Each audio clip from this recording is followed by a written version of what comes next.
Hello, hello, hello. It's me again, the snarky juror. And it's taken me 2 days to finally have the energy to get us caught up to date before Monday's, which is tomorrow's, um, day 9. So we're doing day 8 now, which was last Friday. Um, I'm going to do my best to not talk with a frog in my throat the whole time. Um, I'm going to try and I'm going to skip as much as I can.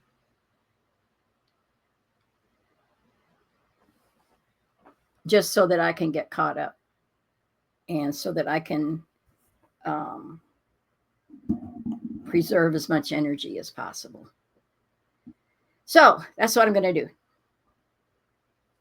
If you hear BARKING, that's from the big guy who currently is in the hole in my desk. And as long as he stays there, we'll be fine. But he hasn't been staying anywhere today. It has been a real battle. He's 2.5. He's a Husky Shepherd mix. He is a big guy. He found his voice last week and has been using it ever since. So it's a battle between us for me to A, understand what it is he's yelling about, and B, for him to understand I don't like it when he yells at me. So I'm learning another new language called Husky Shepherd.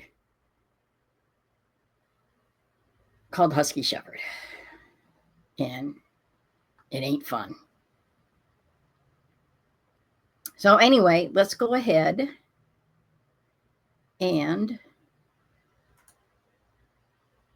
see if we can get this going. No, that's the wrong thing. That's the right thing. All right. Settings. Quality. Yes, let's put it on the highest one. Oh, wait a minute. That's playback. Is that for recording as well? I don't know. Make this bigger. And close captions. Yes. And are we ready? I think we've got everything we need. All right. Let's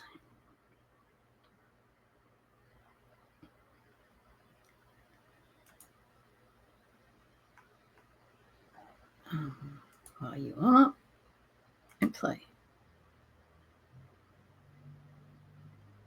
And why is there no sound? Good morning, Ms. McCabe. Good morning. I'd like to draw your attention back to the time that you were watching the SUV out of the front door, through the front door at 34 Fairview. You have that time in mind? I never watched it, but I went and looked at it. Saw it. Saw it, yes. All right. Right off the I just bat. want to clear up one of the time frames that you indicated you last saw that SUV. You saw that SUV for the final time at 12:45 a.m., correct? It was up past the flagpole at that point. Can't be sure of a specific time. You indicated at a prior hearing in June of 2023 that you, in fact, did see it for the last time at 12:45, and you know that because of a text message that you sent at 12:45. Is that right? I did send a text message at 12:45. That is correct. Did you? She's going to do this the entire time. She will not give a straight answer. To me, she's hiding something. And I feel that way anytime anybody on the witness stand just doesn't give you an answer. Watch her dance the entire time. say, quote, and by the way, for court and counsel, this is at 782 lines 24 through 25, going to 783 lines 1 through 13 or so.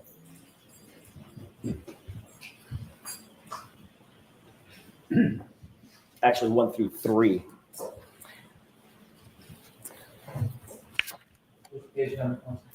It's 782 going to 783. May I approach, Your Honor? Yes. Mr. Brennan?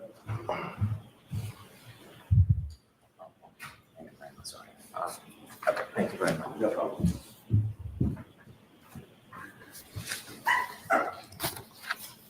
Actually, Ms. McCabe, and for court and counsel, I'm going to back up just a little bit up to line 20.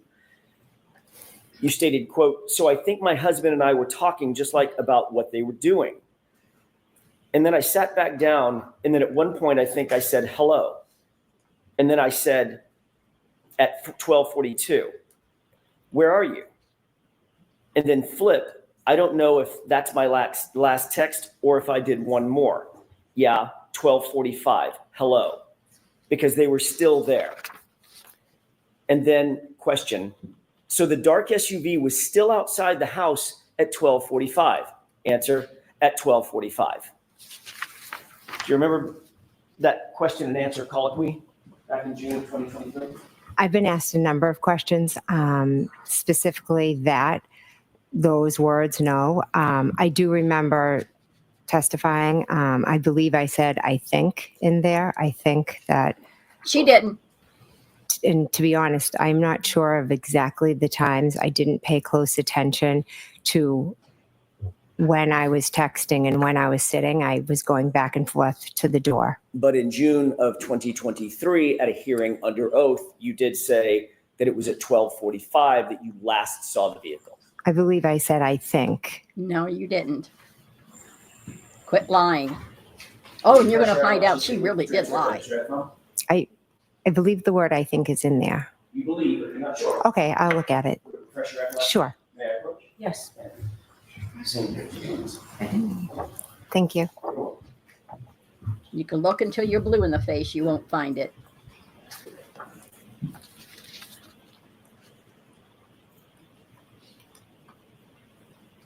I said it further on where you can't. It's not on what you gave me.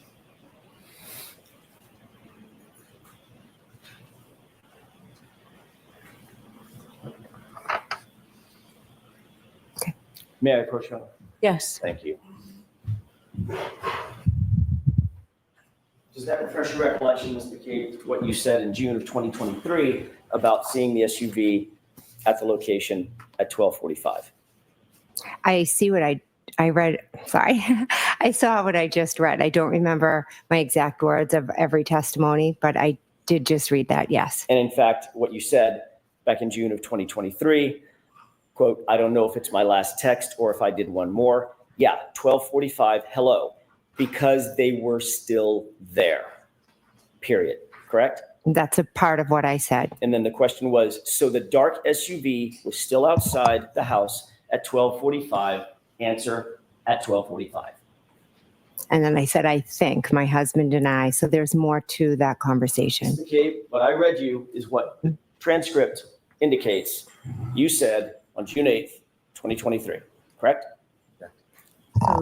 Can you answer that? Is that correct? That I saw it at that time. Ask the question again. Mr. Sure. That what you testified to in June of 2023 was you saw the SUV for the last time at 12:45. That's what you said, at least back then. That's part of what I said. See what I mean? She is such a conniver, such a liar, such I a don't know if that's my manipulator. last text or if I did one more. Yeah, 12:45, hello, because they were still there. Question, so the dark SUV was still outside outside the house at 12:45. Answer, at 12:45. That's what you actually testified to in June 2020. That's what that says, correct. Thank you. God. You've been asked about with whom you communicated first thing in the morning when you received that 4:53 a.m. call, there at that call and thereafter, shortly thereafter, within those next few minutes, correct? Yes. As a matter of fact, you were asked by Trooper Prince in a formal interview on February 1st, 2022. I know that was a while ago, but in that initial formal interview 3 days after the event, Trooper Prince, the female trooper, asked you who you called or who you communicated with during that important few minutes after you received the first phone call from Kaylee's phone, correct? I'm not sure of our exact conversation, but she did ask me a number of questions. Do you remember telling her, I spoke with Karen Reed, obviously? Again, I answered whatever question she asked me. So Okay, if she asked, I did speak with Karen Reed that morning, correct? Okay, Ms. McCabe, my question is, did you tell Trooper Prince 3 days after the fact, I spoke with Karen Reed? Yes or no? If you have a report, I don't remember the specifics. I met with many, many police officers. Oh, yeah. Sure. She's just a poor, innocent soccer mom. She can't keep track of anything. I call BS. Would it refresh your recollection to take a look at her report? I'd like to take a look at it. Yes. Thank you. Yes. Thank you very much. You're welcome. Thank you.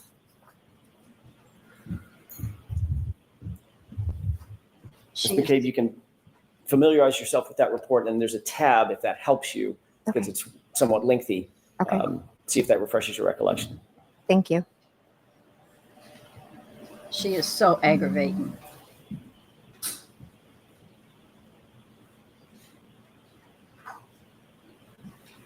She answers Brennan fine, of course.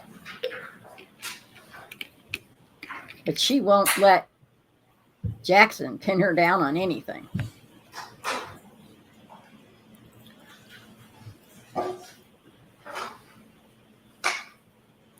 And the whole time she's reading, she's plotting. How do I answer this? How do I sidestep this? I'll bet you.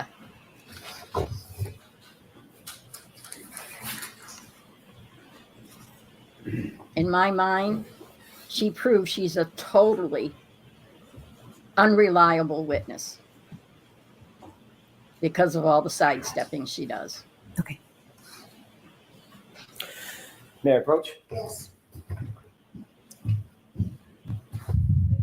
Okay. Ms. McCabe, did that refresh your recollection as to what you told Trooper Prince?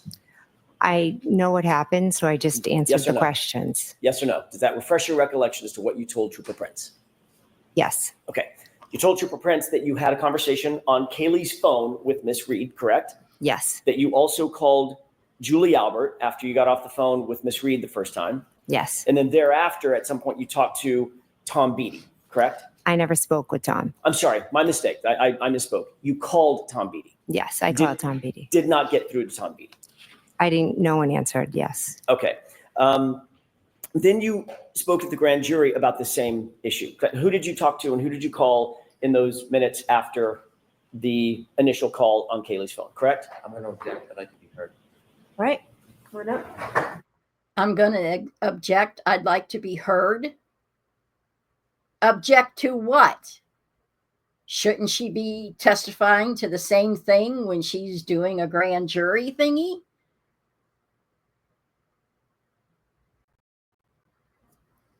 Okay, I got to remember my cheat codes here. Oops, got to be on the right page. Got to be on the right channel.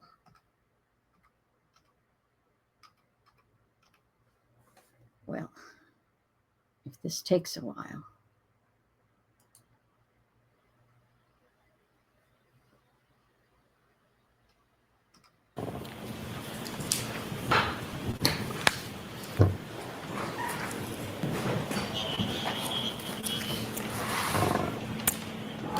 May I, Your Honor? Yes. Thank you. Ms. McCabe, you were also asked the same series of questions about, or You won. a series of questions about the same events concerning that 4:53 phone call and the calls that you made shortly thereafter, correct? Yes. And in that testimony, you also, consistent with what you said to Trooper Prince, said, I spoke with Karen Reed on Kaylee's phone I then spoke with Julie Albert, or I called Julie Albert, and then I called Tom Beatty, correct? I object. That objection sustained. What did you tell Finally. the grand jurors about who you called or who you attempted to communicate with in those first few minutes after that 4:53 a.m. call? I don't know exactly what I said on that day, but I know who I spoke to. You said on that day, you spoke to Karen Reed, correct? On which day? What are we talking The day of the grand jury. Okay. That would be April 26, 2022. I don't have the paper in front of me, so I don't know my exact words. Well, I'm not asking for your exact words, but did you tell them, as you sit here, do you remember telling the grand jurors under questioning by the Commonwealth that you spoke with Karen Reed? I spoke with Karen Reed that morning. Again, I've been at many grand Oh, juries and stop. different things. So to remember specifically, I don't remember specific questions and He's specific not answers. asking. But yes, Karen Reed did call me that morning on Kaylee's phone. My question is, what did you say to the grand jurors? And you're saying you don't remember? What question are you asking me? Whom did you attempt to communicate with in those first few minutes after you first received the phone call on Kaylee's phone? If you're asking me now, I can answer you. I'm asking I you- don't remember this. I'm sorry. I don't remember the specifics. If you want to show me and then I can review it. I know the answer to the question. I'm just not sure of my exact words on that day. I didn't ask you what your exact words were. I'm asking you about your memory. You're testifying based on your memory, Ms. McCabe, are you not? Object. All right, go ahead and answer that question. Are you answering these questions based on your memory, Ms. McCabe? So I'm answering questions based on my memory of what happened on the 28th and the 29th. I've testified multiple times. I've been interviewed by multiple police officers. So to pinpoint one conversation is a bit of a challenge for me. But what I can tell you is what I remember from that day, which was, I'm sure, very similar to however I answered because it's the same. Then answer. Yeah. Refresh your recollection and look at the Tell Mr. transcript. Brennan what page you're at. Sure. 188, 189, thank you. Thank you. I didn't get an answer to that question, Ms. McCabe. Would it refresh your, I just have to do this for the record. Would it refresh your recollection to look at the transcript? I'll look at it, yes. See, she won't say it will refresh my memory, or yes, it'll refresh my memory. I'll look at it. But then I have to figure out if I'm going to answer or not.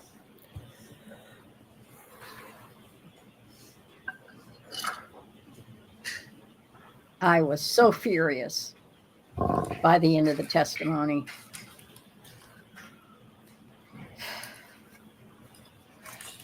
I got to learn not to get furious. I lose my snark when I get furious. Okay. May I approach? Yes. Thank you. Did that refresh your recollection about what you told the grand jurors in terms of whom you communicated with or attempted to communicate with that morning? Yes. What did you tell the grand jurors? I told them that I communicated with Miss Reed and that I called Julie Albert. And Tom Beatty. Oh, and Tom Beatty, I'm sorry. So in both of those statements to Trooper Prince, when you were asked about your communications, and I noticed this before.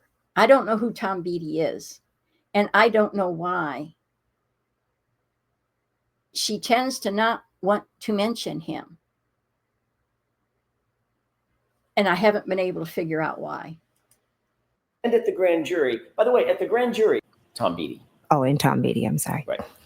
So in both of those statements to Trooper Prince, when you were asked about your communications, and at the grand jury, by the way, at the grand jury, when you were asked who you communicated that morning, who you communicated with that morning, you didn't need to see a report, did you? You didn't ask to see a report like you're doing here. Well, I'm asking because you're asking specific questions about what I said on a specific day. And depending on who's asking the question, they ask questions in a different manner. So the answer is always going to be the same. If you ask me who I spoke to, I'm always going to tell you I spoke to Miss Reed and Julie. I called Julie Albert and I called Tom Beatty. The answer is always the same, but the way the question asked and maybe some of the words that I use may be different. And I don't remember on specific days. I've been questioned many times, but the answers are always going to be the same. The wording may be different. You done? Finished? Does that answer? Yes, I am. Okay. I'm going to allow that, but let's. Yeah, because otherwise he gets yelled at if he interrupts her. When the Commonwealth Jeez. asked questions about who you contacted that morning at the grand jury, you didn't need to have your recollection refreshed with anything. You said, I talked to Karen Reed, I called Julie Albert, I called Tom Beatty, correct? Correct. And that's exactly what you told Trooper Prince as well. Karen Reed, Julie Albert, Tom Beatty. Is that right? Yes, correct. But you did make another phone call that morning that you left out of both of those statements, didn't you? I'm not sure. At 5:07 a.m., you called over to 34 Fairview, didn't you? If it's in my phone record, then I must have. It's in your phone records that you're aware of. Well, let me ask it a different way. You're aware that your phone records actually show that at 5:07, you called to 34 Fairview, Nicole Albert's phone, correct? Correct. It shows also that that call 5:07. lasted 38 seconds, correct? Excuse me. I'm not sure what it shows. You actually spoke to your sister, Nicole, that morning? I did not speak to my sister, no. So that 38-second call went to voicemail? I'm not sure. All I can tell you is I never spoke to my sister Nicole that morning prior to waking her up. But you do acknowledge that you made a phone call at 5:07 to Julie Albert. I'm sorry, to Nicole Albert, your sister, over at 34 Fairview in those early morning hours, correct? Yes, I learned after. When I'm first being questioned, it's days after. It was a chaotic morning. I remembered the waterfall, Julie, then Tom Beatty. Calling to my sister wasn't as important ingrained in my mind at that point. No. And then you testified at a grand jury, not hours or days later. You testified at a grand jury months later, correct? Correct. And at that grand jury, you also left out the fact that you contacted your sister, correct? There's nothing nefarious. I remembered who I called. I didn't go back and look at phone records I didn't say it was nefarious. Why would you use the word nefarious? Yeah. because there's nothing about me calling my sister that is nefarious. And I feel like you're insinuating it might be, and it's not. Did you use that word because it sounds nefarious? No, I just use the word because I think that's how you're trying to portray something that is nothing. Or did you use that word because you think that's how it's coming across? That's nefarious. No. Without contacting 34 Fairview. No, not at all.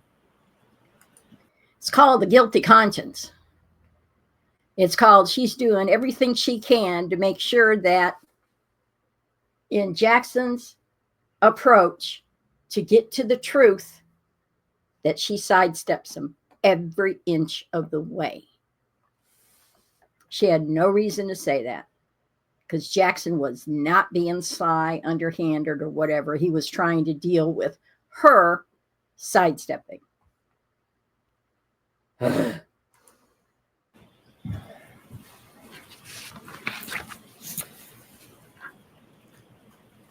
Later that morning of January 29th, and by the way,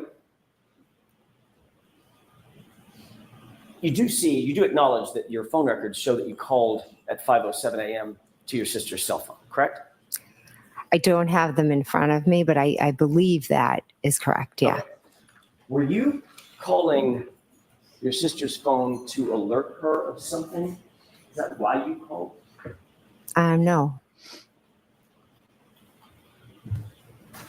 Later that morning on January 29th, after those initial phone calls and after the scene had been cleared, at about 11:30 in the morning, you did have a formal interview with Massachusetts State Trooper Michael Proctor, did you not? I did, yes. The day before yesterday, you testified that Karen Reed, actually I think it may have been Tuesday, you testified on direct examination that Karen Reed just showed up at your house screaming, correct? Correct. In point of fact, you told Michael Proctor in that 11:30 a.m. or thereabouts, that interview that morning, that on January 29th, when Karen was on the phone with you, you told her to come to your house. Is that true? No, I never told her to come to my yes, house. you did. She told you she wanted to go search for John, and instead of saying, I'll come meet you or I'll go wherever you want to go, you told her, no, come to my house and pick me up and we'll go together. Correct? No, that's incorrect. That's what she said last time. Last jury, last trial. That's what she said last time. Do you remember talking to Trooper Proctor on that day? I do, yes. Do you remember exactly what you told him concerning No. the plan to either come to your house or go search for John? There was never a plan for Karen to come Do to my you house. remember exactly what you told him with that regard on that issue? No, I don't. Would it refresh your recollection to look at a police report that he drafted on that issue? Well, those are his words or summary. That's not my question. I know these are his words. He wrote it. Mhm. My question is, would it refresh your recollection about what you told him No. to take a look at his report? No. I know what happened and I know what I told him. I don't know what's written in that report. Yes or no? I don't need to see the report now. Because it would not refresh your recollection to see a report where he indicated that you told him that you directed Miss Reed to come to your house. I object. The objection is sustained and we're going to strike that. Why? I wish I was an attorney. You also told, I'd like to be seen on it. Okay. you can just- I'd like to be seen on this. Making my witness look stupid. She's doing that all on her own. Alrighty. Oh, that wasn't very long. Unless I got this wrong. Reed told you 2-1. Sure.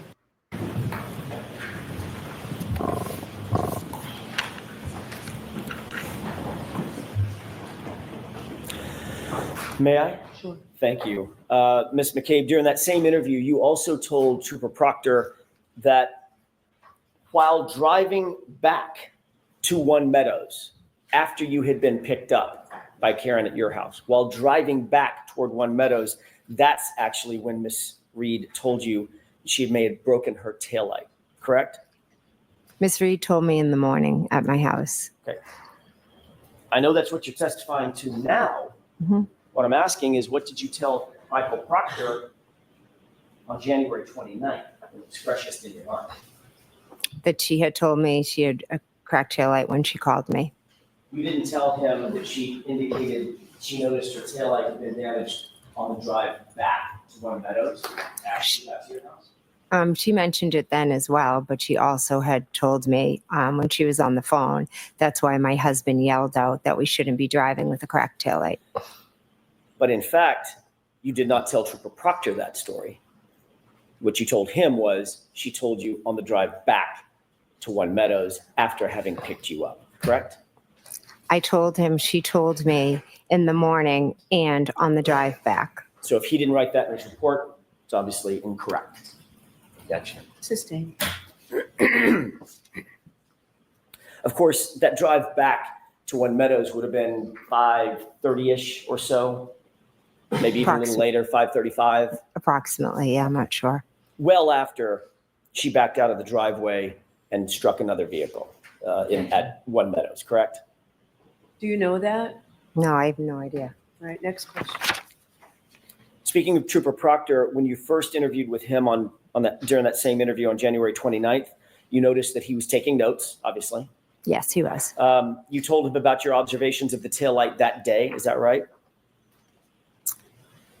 I'd have to see the report, but I believe I told him about it, yes. And that was literally the same day that you made the observations. Is that right? Yes, it was. He asked you to describe specifically what the taillight looked like. Mhm. And you did so, correct? Could I see the report? All I'm asking right now, I've got the report. Okay. If you need it, I'll give it to you. I'm asking about your memory. Ms. McCabe, did you tell him about what the taillight looked like? If he asked me what the taillight looked like, then I would have told him what it looked like, yes. And what you told Trooper Proctor on that day is that you, quote, saw a crack in it. Is that right? I believe I said it was broken and cracked and it was missing pieces. Isn't it She true that what didn't. you actually said is we got out at John's house and looked at the taillight, back right taillight, saw a crack in it, correct? I said that I saw it and it was cracked and it was missing pieces. BS. If you go back and watch the trial from last year, that's not what she said. They are trying so hard because now that they know what the evidence is and what stuff has been, they're trying to line up their story to match. She's lying. Look at her. Look at You Brennan. noted that he was taking notes, correct? Correct. Have you ever seen those notes? No. Would it refresh your recollection as to what you actually told him in terms of that description to take a look at his notes? Object to the phrase. So ask it differently, that's sustained. Sure. Do you remember exactly the words you used in describing that taillight to Trooper Proctor as you sit here today? Again, the taillight was cracked and missing pieces. Okay. I know that's what you're testifying to today, Mhm. Ms. McCabe. We're all aware of that. You've said it 4 or 5 times now. What I'm asking you is, what did you tell Trooper Proctor on January 29th? That's my question. Do you remember the exact words you used to him on the 29th? No. I believe I said it was cracked and missing pieces. Do you know that, or are you guessing? I'm not guessing. Okay. Do you remember that specifically? I remember describing it as cracked and missing pieces. Do you remember saying it had a crack, or she saw a crack in it? I do not remember saying that, no. Would it refresh your recollection to look at a copy of his notes? No. Those are his notes. Ms. McCabe, we can do this all day. Would it refresh your recollection to look at a copy of his notes? If it wouldn't, just tell us. No, it wouldn't.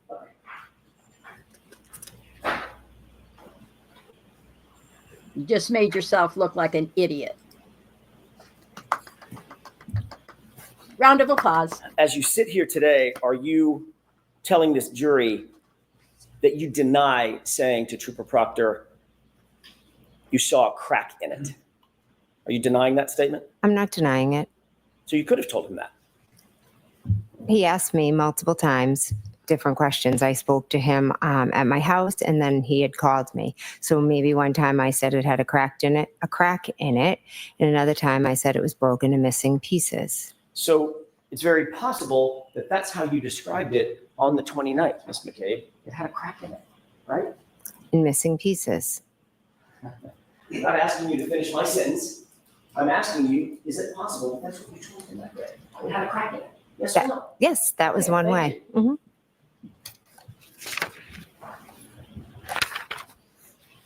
Pulling teeth. And she's got plenty to spare. What's that mean? In the days following January 29th, in the events of January 29th, 2022, were you and your family coordinating your versions of the events that occurred on that morning? No, Yes. Were you and your family coordinating some sort of damage control in terms of the language that your family would use to the public, to the press, to law enforcement? Yes.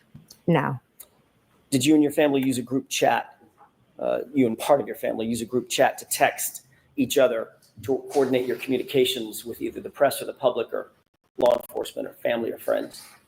I have multiple group chats with family and friends. You had a very specific group chat that included yourself, Nicole, your sister, Mhm. Brian Albert, and Matt McCabe, correct? Yes, I did. Your Honor, if I may. Okay.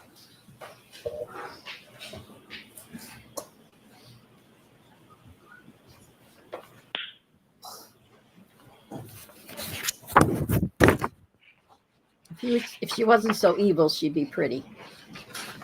And I do like her I have a ring. 2-page document that I'd like to have marked for identification. All right, Asked to approach. sure.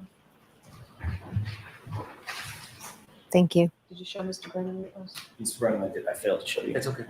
Thank you. It's the one from the 29th. Thank you. You're welcome. Thank you.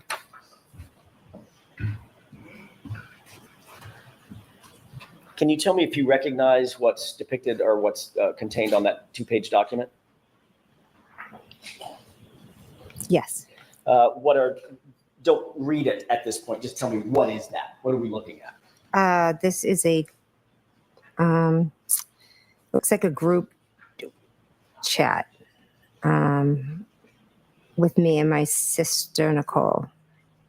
Oh, no, just actually conversations with just myself and my sister, Nicole. May I approach? Yes. Oh, sure. The case for identification.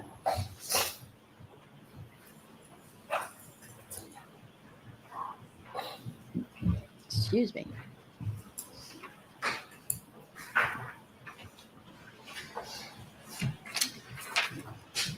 Just button it, and then you don't have to worry about it sliding. Did you happen to catch the date of these chats? I just took the document away from you. I apologize. That's okay. I didn't know. May I approach? Do you have an extra copy so she has one and you have I'll one, just leave Mr. that one. Jackson? I've got an extra copy for myself. I'll leave that one.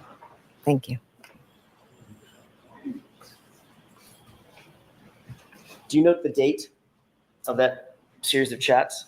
Yes, it says 12922. Okay. Is that a chat just between yourself and yourself and Nicole, or is that include others as well? I think it's just myself and Nicole. There was another series of chats, we'll get to that in a second, that does include Nicole, Brian, Matt McCabe, correct? Yes. On this particular set of texts, do you see the first text starting in the green box? That is a text from you to, it says Coco, correct? Yes, that's my sister, Nicole. Okay. And you recognize this text? I do, yes. And you recognize the texts following in the following bubbles? Yes. Just as a reminder,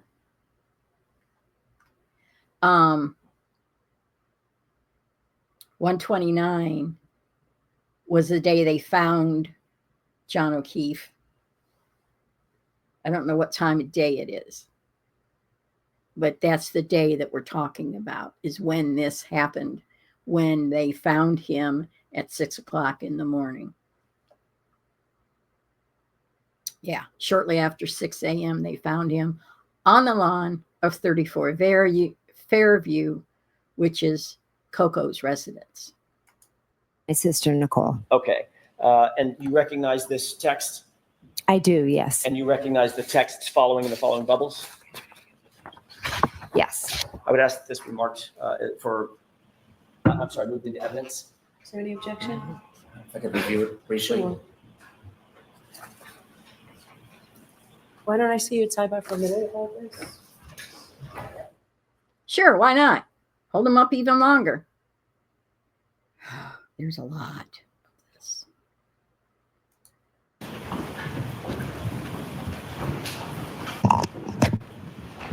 You will notice Paul O'Keefe is way All right, back so the here. objection is noted and overruled.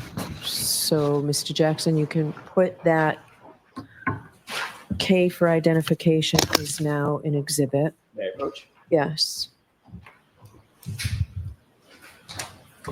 They actually won something. 47 Silver. Thank you.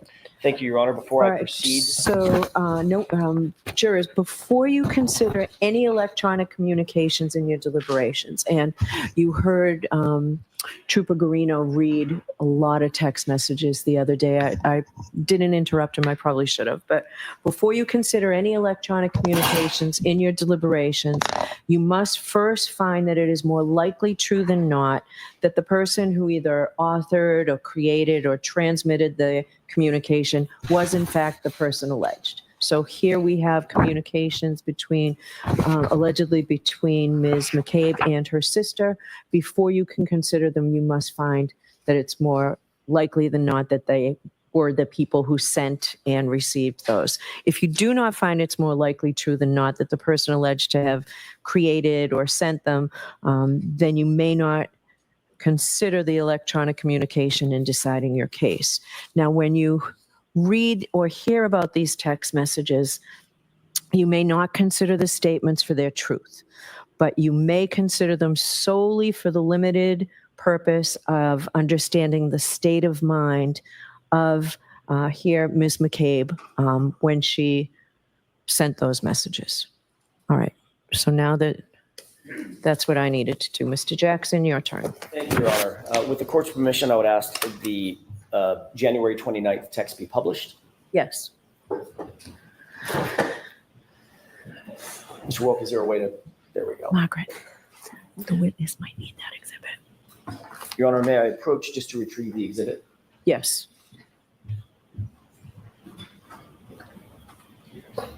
But she just said, Margaret, she might need it. Yeah, I was just going to say, could you please enlarge that? Any way to make that bigger? And we'll take one bubble at a time. Ms. Thank McCabe, do you need lights on or are you okay? Oh, I'm okay. All right. Thank you.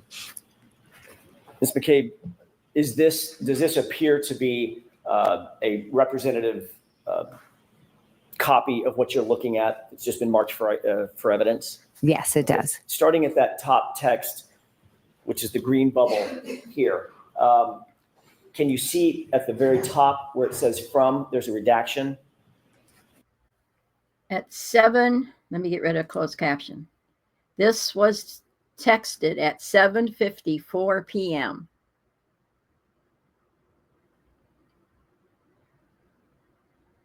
So this is 7:54. They found, this was like 13 hours after they found John O'Keefe, because they found him at 6:03 a.m. and this is now almost 14 hours later. But this is the same day, in case you wanted to know. Yes. The last 4 digits of that phone number, do you recognize that? Yes. Is that your phone number? Yes. Do you see just beneath it, it says 2, and there's a line that says Coco? Yes. Is that your sister? Yes, it That's is. Nicole. Yes. And if you look down on the bottom right corner of this exhibit, do you see a time and date stamp? Yes, I do. What is that time and date? It's 1:29:22 at 7:54. Is that 7:54 p.m.? Yes. Okay. Can you read for the jurors what you texted to your sister at 7:54? Sure. Carrie talked to the cops and kept it simple. Who's Carrie? Carrie Roberts. And this is a text that you sent about Miss Roberts's interview with the police. Yes, it is. If Mr. Wilk, can we pull up the next text, please? Do you see the response in the blue bubble? Yes, I do. Who's responding to whom? I'm responding to my sister, Nicole. Can you please tell us the time? And we know it's the same date. What Yes. time is that? That would be 7:56. And it's Coco Or talking 58, to her. sorry. I'm not sure if that's an 8 or a 6. It's a 6.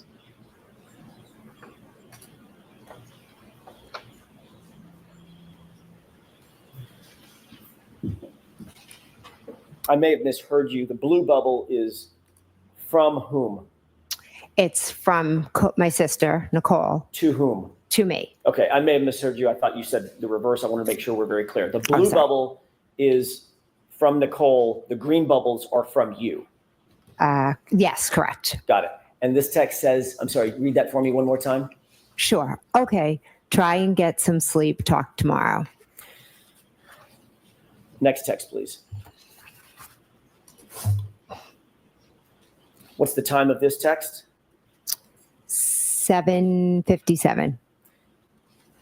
This is from you to Coco, to Nicole. Yes. What does that text say? Any update? What did you mean by any update? I meant had she heard anything or learned anything new? probably from Brian Albert, her husband. Because why else would Jennifer think Coco would learn anything new? Huh? Huh? Huh? Next text, please.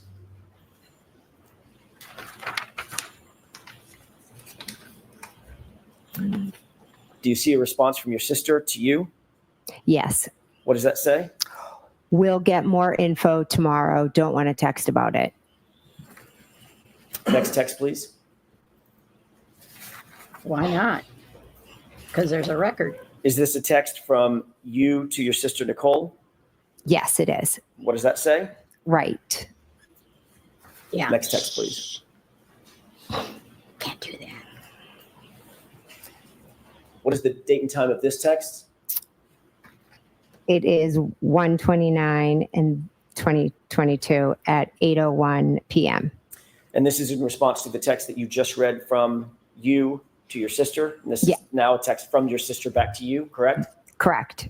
What does this text say? Okay, text me in AM, or if you hear anything later. Thank you. We can bring the lights up for just a moment.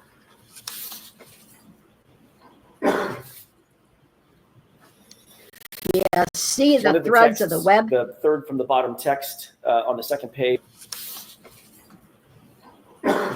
Sorry.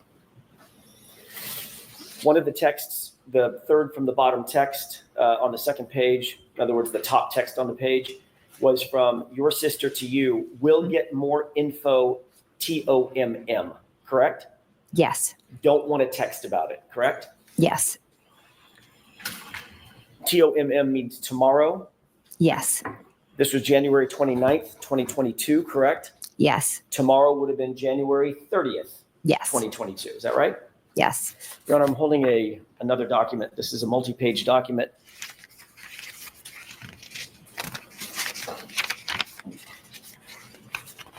Eight pages in total length. There's a base page on the bottom, 02148. You got a copy. Thank you. May I approach the witness? Yes. Thank you. Can you please take a look at that document, flip through it, and let me know when you're finished? This is the document we discussed at sidebar. It is, Your Honor. Well, that's something.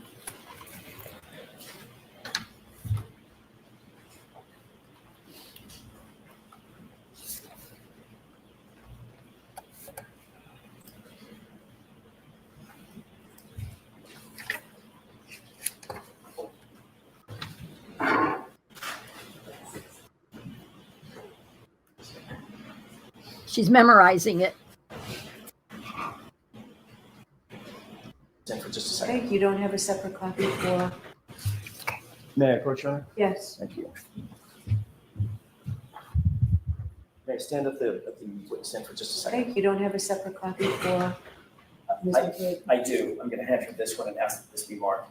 Just a Okay. couple of foundational questions. Ms. McCabe, do you recognize what was depicted in these documents? Yes. Does this appear to be a group chat between and among yourself, Nicole Albert, Chris Albert, and Matt McCabe? I don't believe Chris Albert's on that.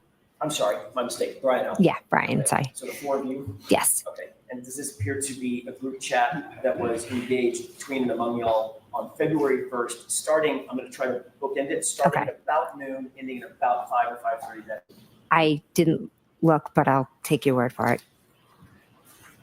You could just look at the first one or two. Oh, yeah. Ignore February the top one. 1st, The yeah. top one has nothing to do with this.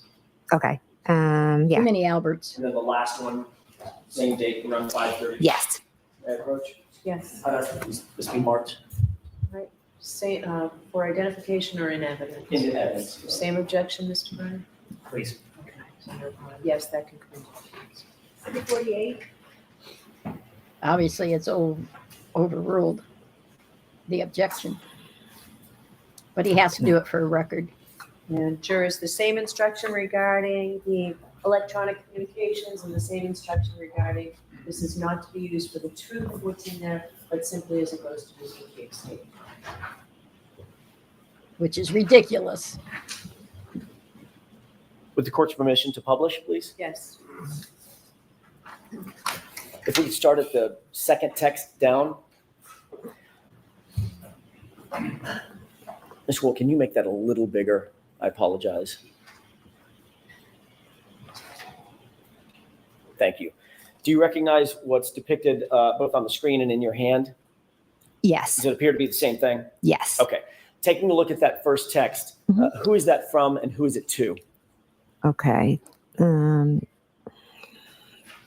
right. It's from Brian Albert, and it's to myself, my sister Nicole, and Matt McCabe, my And- husband. If you can orient us, please, and I won't do this with every single text, but orient us for the first text. What date and time is this text? This is February 1st at 12:50. So this is about 3 days after the event in question. Yes. 12:50 noon, Noon. Yes. just before 1 p.m. Yes. What does that text say? Julie said Channel 4 is Zindini. And that's from whom? Brian. So Brian Albert explain what that text means. So Brian Albert is telling us that Julie told him Channel 4 is in D&E. Who's Julie? I'm sorry, Julie Albert. Thank you. Let's go to the next text.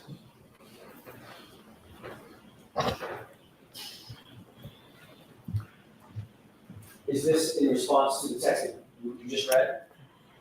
Yes. The prior text mentioned Channel 4 and D&E. What is D&E? D&E is a sub shop that is owned by Chris Albert. Is that in Canton? Oh, sorry. Yes, it's in Canton. On the main street of Canton? Yes. Directly next door to what? Waterfall. Across the street from Oh, Waterfall? sorry. CF McCarthy's. Yeah. Thank you.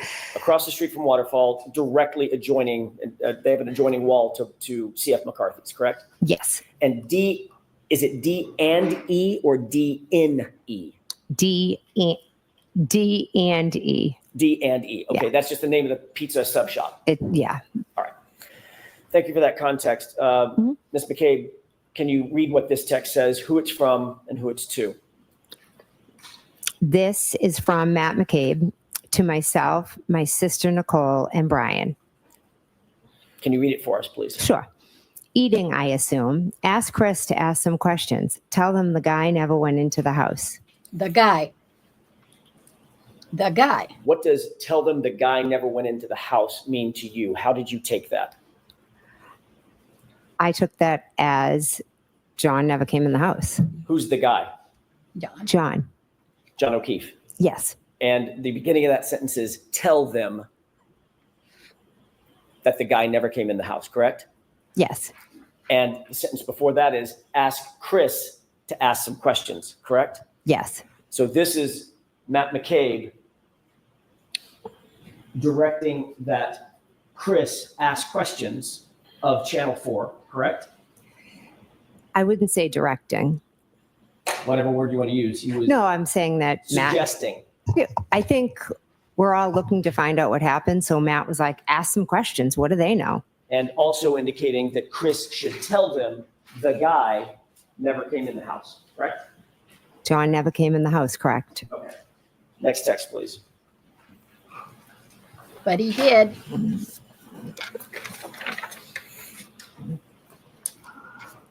Can you orient us? Who is this text from and who is it to? Okay. This text is from Brian to myself, to Nicole, and to Matt. Brian who? Sorry, Brian Albert. And this is in response to the text above that you just read, correct?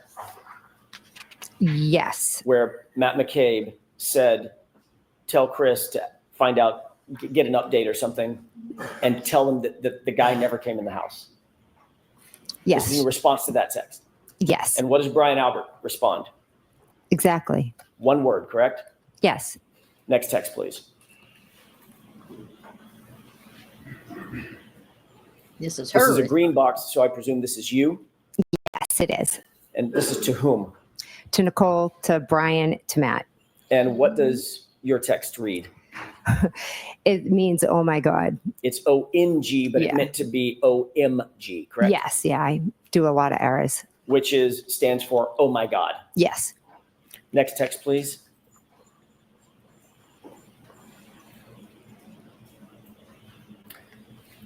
Who is this from and who is it to?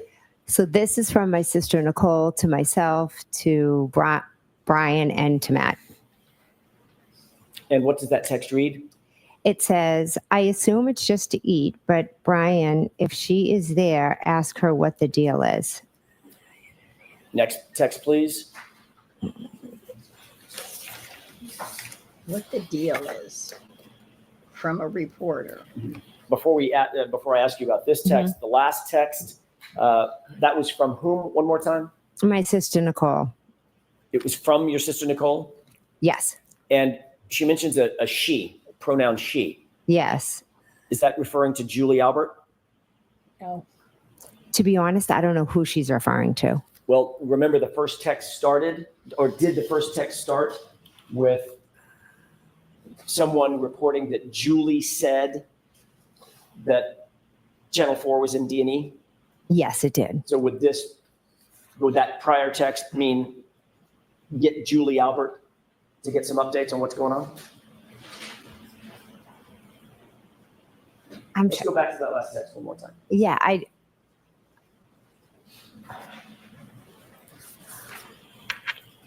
You see where it reads, if she's there?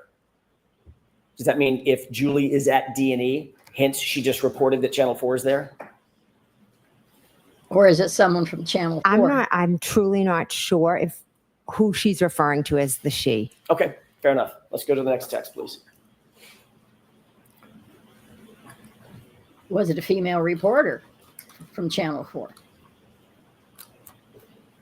Mr. Wilk, I think you missed one. The one above it.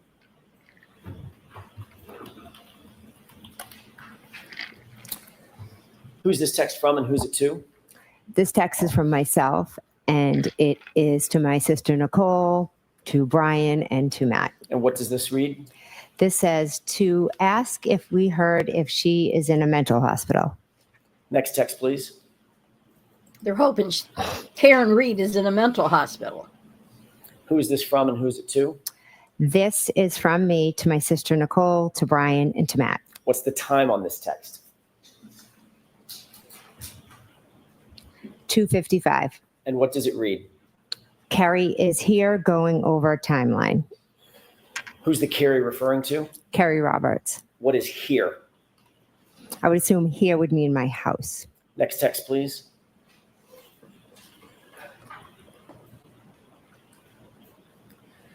Who's this from and who's it to?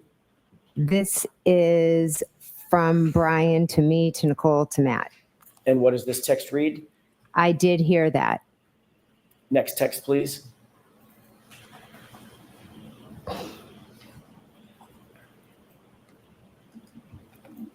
Who's this text from and who's it to? This text is from me to my sister Nicole, to Brian, to Matt. What does it read? And we handed the phone to Carrie Who's Carrie? Roberts. What phone are you referring to? Mine. Who was on the other end of that phone? On February 1st, I believe it could have been Michael Proctor. Next text, please.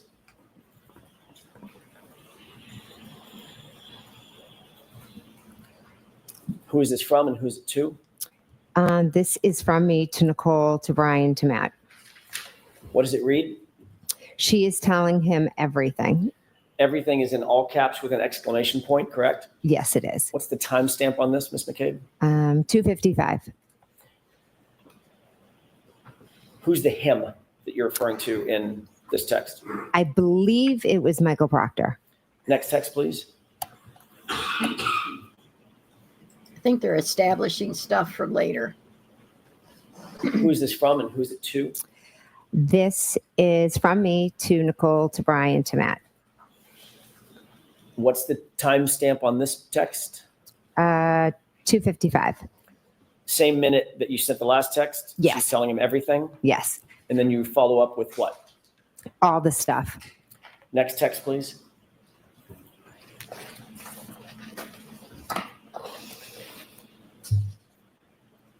Who is this responsive text from? This is from Matt to myself, Nicole, and Brian. And what's the timestamp on this? 4:35. What does this read? Yep. If she pleads out, it will end. If she fights it, it will be an episode. Who's she? I'm assuming that would be Miss Reed. Do you get it now?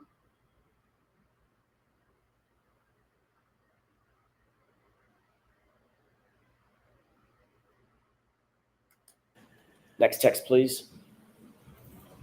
Plotting and planning. And hoping. Who's this from and who's it to? This is from Nicole to me, to Matt, and to Brian. And what does this read? She liked the text above. The previous text? Yes. Meaning like a thumbs up or a like? Yeah, it just says liked. So The one that reads, yeah, if she pleads, it will end. Mhm. If she fights, it will be an episode. yes. Next text, please.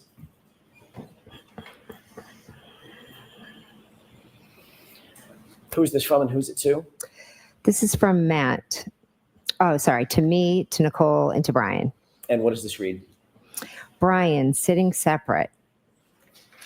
Is that a period or a comma? I honestly can't see. Is that a period or a comma between Brian and sitting? Or can you tell? I can't tell if it is or it's just like the way it printed out. I'm not sure. Next text, please.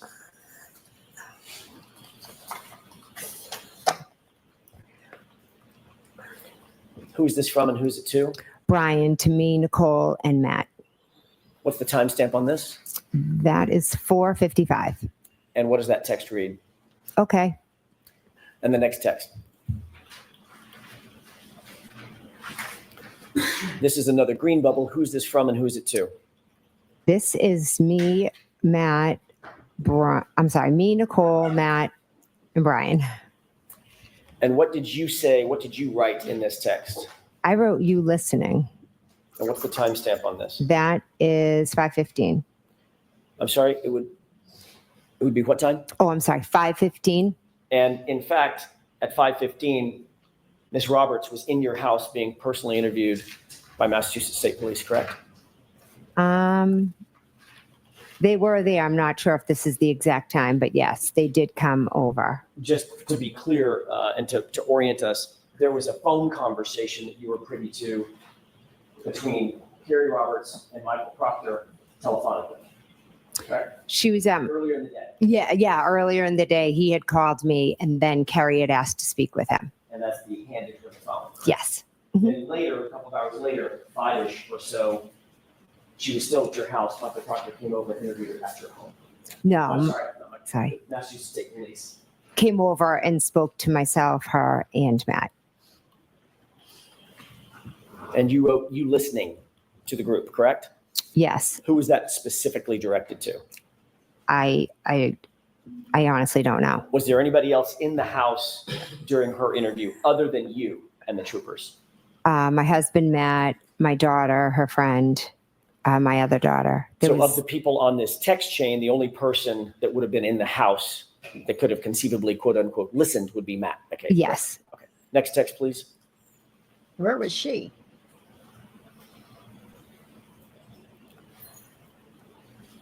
Who's this from and who's it to? It's from me to Matt, Nicole, and Brian. And what does it read? Cops here again. You were reporting to the others on this text stream that the police had arrived at your house. They were in your house with you and Carrie that you just described, correct? Yes, I was just telling them that they were here again. Next text, please. Sometimes I get lost. Who is this from and who's it to? This is from my sister, Nicole, to myself, Brian, and Matt. And Nicole says, call us after. And what time was this? This was 5:23. Did you take this to mean that she wanted you to call the group after Carrie Roberts' interview and update them about that interview? I took it as that she just wanted, to call and see what the cops said and if there was any update, any information. Next text, please.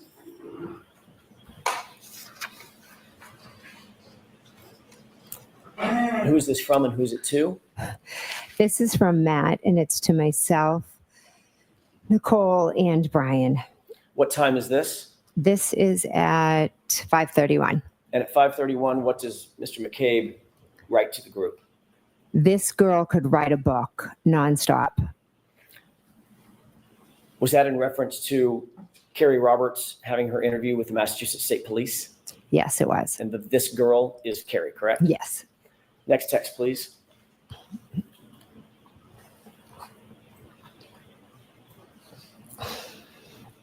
Who's this from and who's it to? This is from me to Nicole, Brian, and Matt. What time is this text? 5:32. And what do you write to the group? I love it. And this is in direct response to Matt McCabe's, your husband's text about Carrie Roberts could write a book, correct? Yes. Suggesting that both you and Mr. McCabe were listening to her interview, correct? We could hear different parts of it, correct? Next text, please. She actually admitted to that? And who is this from and who's it to? This is from me to Nicole, to Brian, to Matt. What did you write? I in this wrote, text? she is telling them everything. Similar to the text that we earlier saw that was in all caps when you indicated she's telling them everything, correct? Yes. On the phone. That was in reference to what she was saying on the phone. Yes. This is in reference to the live interview, correct? Yes. Also indicating that you were listening to and were privy to the content of her conversation with the police. I could hear bits and pieces of it, yes. Enough to say that she's telling them everything. When I used the word everything, I meant it in the, not only was she telling them what had happened, but she was also telling them opinions and different things. Okay, so you could hear it that much. I could hear her saying some opinions. Okay. Next text, please. You're throwing her under the bus now. Who's this from and who's it to? This is from my sister Nicole to myself, to Matt, to Brian. And this is in response to she is telling them everything, correct? Yes. And the text reads what? Good. Next text, please.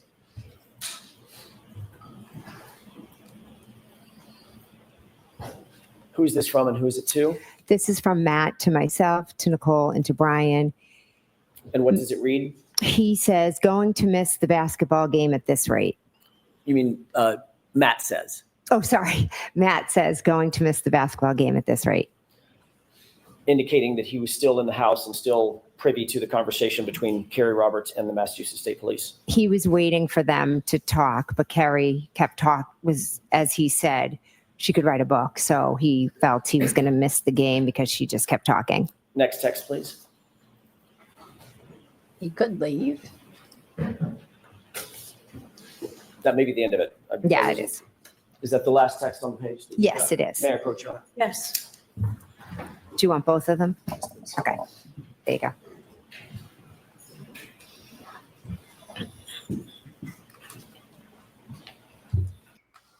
Because it was right there in front of her in black and white, and she couldn't skirt around it. That was the most honest replies and testimony that she gave, without all the hedging and can I see it in black and white and da da da da da and da da da da da. She had no choice. It was right there in black and white. That was the best part of her whole testimony, because questions were asked and she answered. She described because it was right there. You won't see that again. Ms. McCabe, Yes. these text messages were on a private chat, both the one between you and your sister, as well as the group chat, correct? Those are private chats, not open to the public. Correct. You never intended, obviously, for any of those texts to become public, correct? I handed my phone over, so I knew all my texts would be seen. When you were writing the text, when the group was chatting back and forth or texting back and forth, those were intended to be private texts between and among just the people on the text string, correct? I just was texting my family. I wasn't thinking anymore of who was going to see it. You certainly did not expect when you were writing those texts that the defense, Ms. Karen Reed's representatives, would ever get a hold of those texts. That was not in your mind, correct? Would never have been in my mind, no. That is a textbook example, what we've just seen, of witnesses colluding with one another about a subject matter that's under investigation, correct? And move for instruction.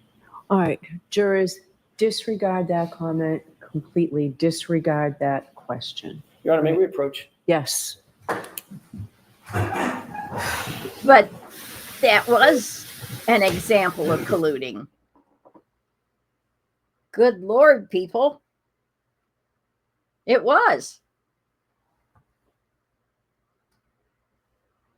But he got it out there. I think we're almost there.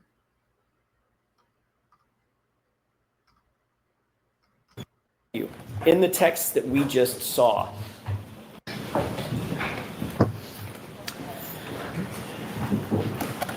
may I, Your Honor? Yes. Thank you.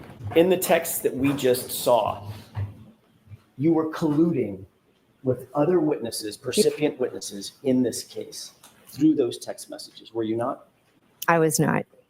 You were organizing your statements to the police based on what you overheard, what you heard during Kerry Roberts' interview with the Massachusetts State Police, weren't you? No, I was not. You were reporting back to other percipient witnesses what you heard and saw during other witnesses' statements to the police, to wit, Kerry Roberts, correct? I was telling them Carrie was speaking with the police. And you told them she's telling them, quote, everything, correct? Yes, I told them some of the opinions that she stated. And when Mr. McCabe said she could write a book, she's going on, in other words, she's going on and on, your statement was, I love it, correct? Yes, And you reported that back to other witnesses who were not privy to Ms. Roberts's statements to the police, correct? to my sister and to my brother-in-law, yes. And then your sister asked for updates when Kerry Roberts was done, correct? I don't know if it was in regard to updates when she was done or updates like, did they tell us anything? Is there anything new? We were still all trying to figure out what had happened. The four of you were discussing the facts surrounding this case, not only with each other, but discussing interviews, formal police interviews that you heard or overheard with another witness, weren't you? I told them some of the things that Kerry Roberts said, yes. And you were happy about what she said after you had created this timeline with her, correct? The timeline had nothing to do with it. But it was certainly chronologically. Her interview with the police was after this timeline had already been created between you and Kerry Roberts. Yes, we both put down what had happened so we would remember. And then once she was interviewed, you were responding to the rest of the group. She's telling them everything, meaning everything we just crafted in this timeline, right? No, I meant she was telling them everything. She was telling her personal opinions about Miss Reed. Oh,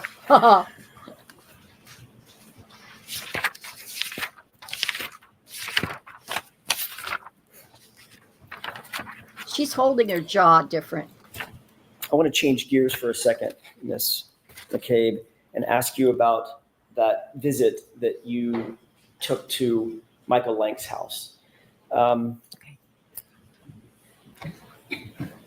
May I approach, Your Honor? Yes. I just don't want to keep these at the podium. Thank you, Your Honor.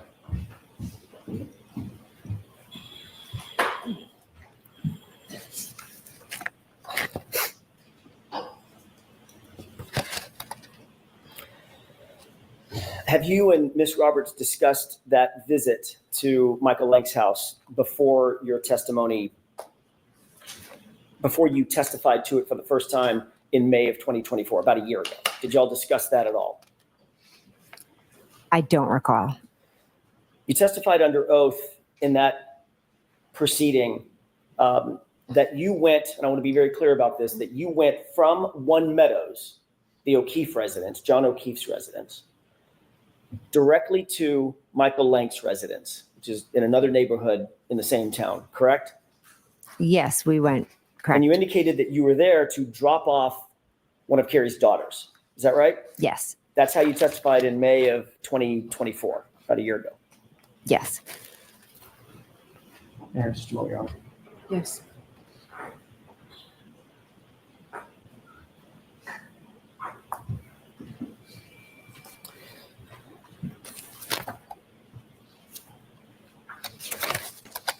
You spoke to Lieutenant Tully about this very same visit on May 10th, 2024, before your actual testimony in that other proceeding a year ago, correct?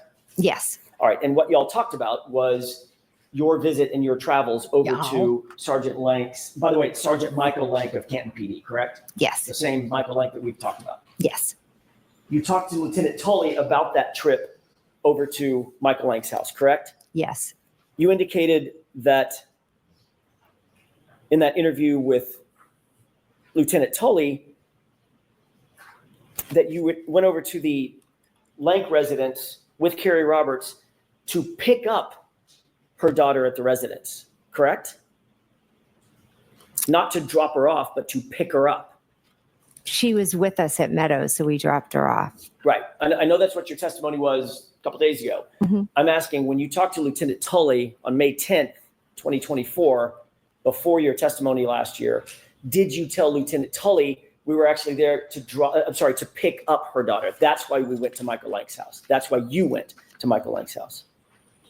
I went to Michael Lank's to drop her daughter off. What did you tell Lieutenant Tully? That I went to drop her off. So you didn't say pick her up to him. I don't believe so, no. So if he said that, that would be another example of an incorrect report. Sustained. Why? Do you remember exactly what it was that you told him during that interview? I know that Lexi was with us at Meadows Ave and we dropped her off at Mike Lank. So if he mixed up pick up and drop off, that could have happened. But we had Lexi with us and we dropped her off there. Okay, so you believe that may have been his mix up, not yours. Sustained. Is that, I'm sorry. Do you remember exactly what it was that you told Lieutenant Tully during that interview? I know I said that we dropped her off.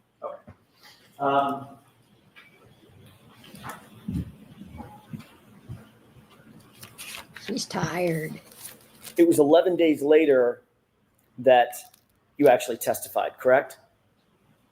11 days later from After the interview, about 10, 11 days after the interview with Lieutenant Tully, that you actually testified in court about in a proceeding about this issue. Ben. I don't know the exact dates of when I testified. If you testified, say, May 21st versus May 10th, it's about 11 days. Yeah. All right. Mhm. When you testified in that other proceeding, you did testify that you had dropped off Carrie Roberts' daughter, not picked her daughter up. Is that right? I know I dropped her off, yes. Did you also talk to Carrie Roberts about her testimony and what she was going to say about dropping off or picking up her daughter? No.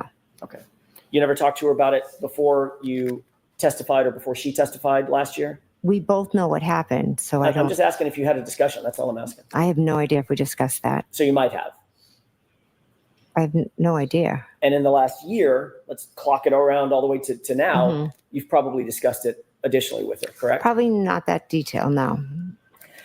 Now, you also indicated, by the way, the reason that this subject matter came up with Lieutenant Tully is you were confronted with certain location data records indicating that you were at Michael Lank's house for a period of time, correct?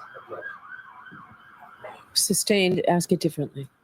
Were you provided any records and asked about records that showed that you were at Michael Lank's house on January 30th, 2022?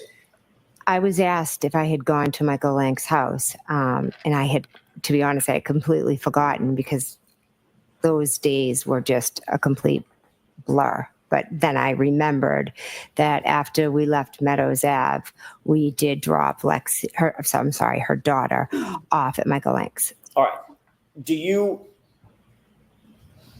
recall ever seeing a document, seeing something that indicated that you were actually a piece of paper, a document, a record, anything indicating that you were seen at Michael Lank's house through GPS location data forms? Did I ever see a record of that? Correct. Did Lieutenant Yeah. show? No, he didn't show me a record. He just asked you about He it. just asked me. Did he tell you during that course of that interview that he had been provided with GPS data records indicating that you went to Michael Lank's house? I don't remember the specifics of what he asked, but I know that he did ask me if I had been there. Did he tell you that he had received those GPS data records from the defense? Sustained. Did he tell you anything about receiving any documents from the defense that prompted the question where you were on January 3rd? I don't recall.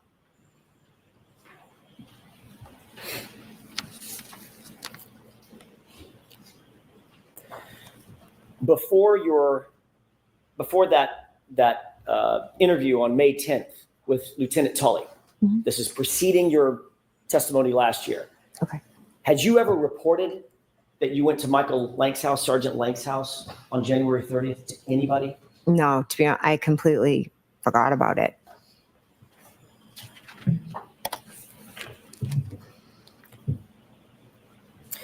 You indicated that during that visit, you sat outside in a car, in Carrie's car, correct? Yes. Basically for the entire visit. Is that right? Yes. You indicated that you did not go in the house except to use the restroom possibly, correct? I have a faint memory that I ran in to use the bathroom. You indicated that you did not see Sergeant Lank at his home, correct? I don't believe I did, no. What time of night was this?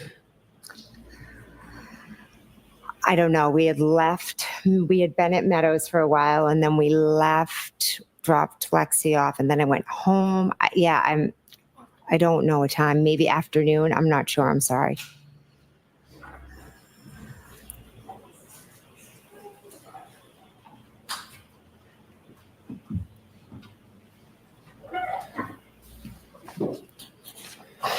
Your Honor, I have a 10-page document that I'd like to have marked as identification with the court's permission. Sure. Show Mr. Brennan on your way up.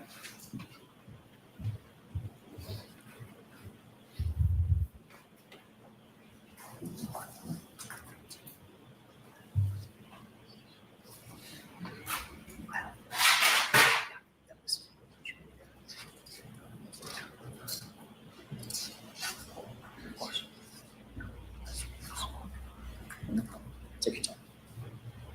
Mr. Brennan just going to review that document. I have no problem with that. We're going to speed this Thank you. up. Good? Okay. May I approach? Yes. Thank you.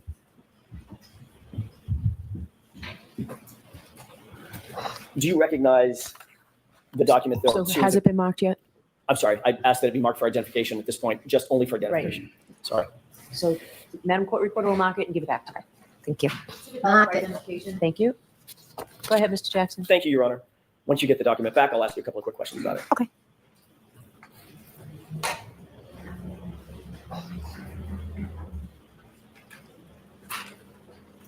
Thank you. Sorry. You have the document in front of you? Yes. Let's take a look at the first page of that document just to orient yourself. Do you see that that appears to be a map, generally? All right. So I'm just going to ask you to take a look at the document and don't describe it. Sure. Take a look at the first page and tell me if you recognize anything on that page. I do, yes. What do you recognize generally about that document? I'll see you, counsel, at sidebar. May I have that, please? Ms. McCoy? Oh, here we go again.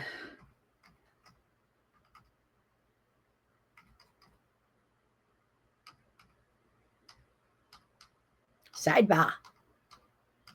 Okay, without telling me the address, what do you recognize that as being? My house. Okay, and do you see in the call-out box in the middle of the page, Yes. do you see a date and time? Yes. What is the date and time? It is January 30th at 12:13. Take a look at page 2 on what's been marked for identification. Okay. Do you see a location pinpointed on that page? I do, yes. What do you recognize that location as being? John O'Keefe's home. Is that what we've talked about on Meadows? Yes, Meadows. Do you see a time and date for that location? Yes, 1/30/2022 at 12:19. At 12:19 p.m. Yes. Okay, thank you. If you could turn to page, pardon me, 4, skip over page 3 and just go straight to page 4. Mhm. Do you recognize something that's been pinpointed on that map as well? Yes. What is that? Again, don't give me the full address. What is that location that's pinpointed? That is my house. Okay, and do you see a date and time for that? Yes, location? that's 1:30 at 5:21. When you say Went back to 1:30, her January Sorry, 30th. January 30th, 2022 at 5:21. Okay. Looking at page 5, do you see a location Yes. pinpointed on that map as well? Yes, I do. And what's the date and time of that location? That is also 1:30, 2022, and that is at 5:28. Got it. Taking a look at page 6, do you see a location pinpointed on that map? Yes, What is that again? What is that location? that is 1:30, 2022. The location, the address? Oh, I'm sorry. That is Fairview. Appear to be 34 Fairview. Yes, And what's the date and time? 5:36. Taking a look at page 7, do you see anything located on that, a pinpoint location on that page? So, in case you got confused and lost, they went from her house to John O'Keefe's, back to her house, and now to where they said they didn't go before, Fairview. Before, which they haven't said yet, they make it to Lank's house. Yes. What's the date? I'm sorry, what is that location? That's Fairview again. And what's the date and time? That is 1:30, 22 at 5:40. So just to be clear, the page before was 5:36 and this page is 5:40. Yes. Okay, take a look at page 8. 4 minutes. They stayed there. Do you see what's pinpointed on that page? Yes. What is that location without giving me the address? I believe that's Mike Link's. What's the date and time? 1:30, 2022. January 30th, 2022. And Yes. the time, please? 5:43.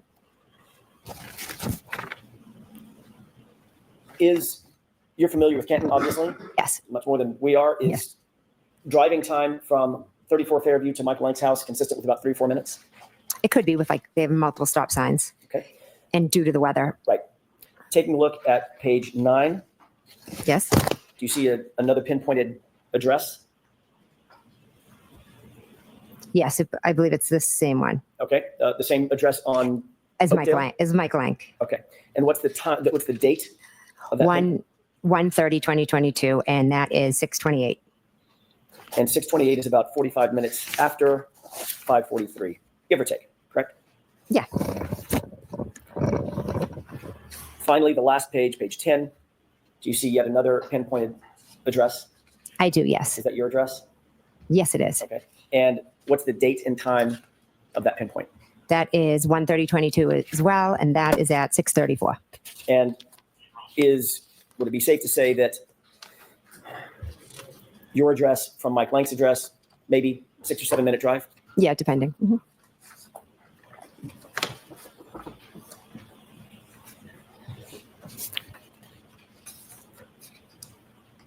About the time that you went to Mike, talking about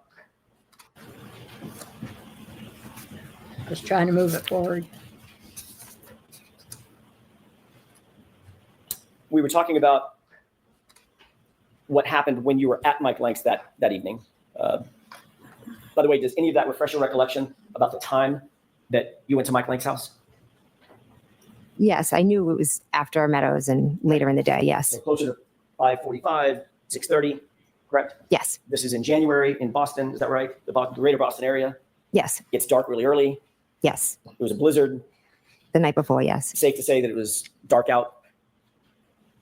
Yeah. I Safe assume. to say it was cold out. Yes. The blizzard was still brewing, correct? I think it had stopped snowing by then. Still freezing cold. Believe so. And your testimony is that you sat outside in a car with Carrie Roberts and Michael Lank's wife for 45 minutes. Yes. You actually, and I'm assuming the car was running. Yes. He had to be on full blast. Yes. You're dressed in winter gear Yes. because it's freezing out, correct? Correct.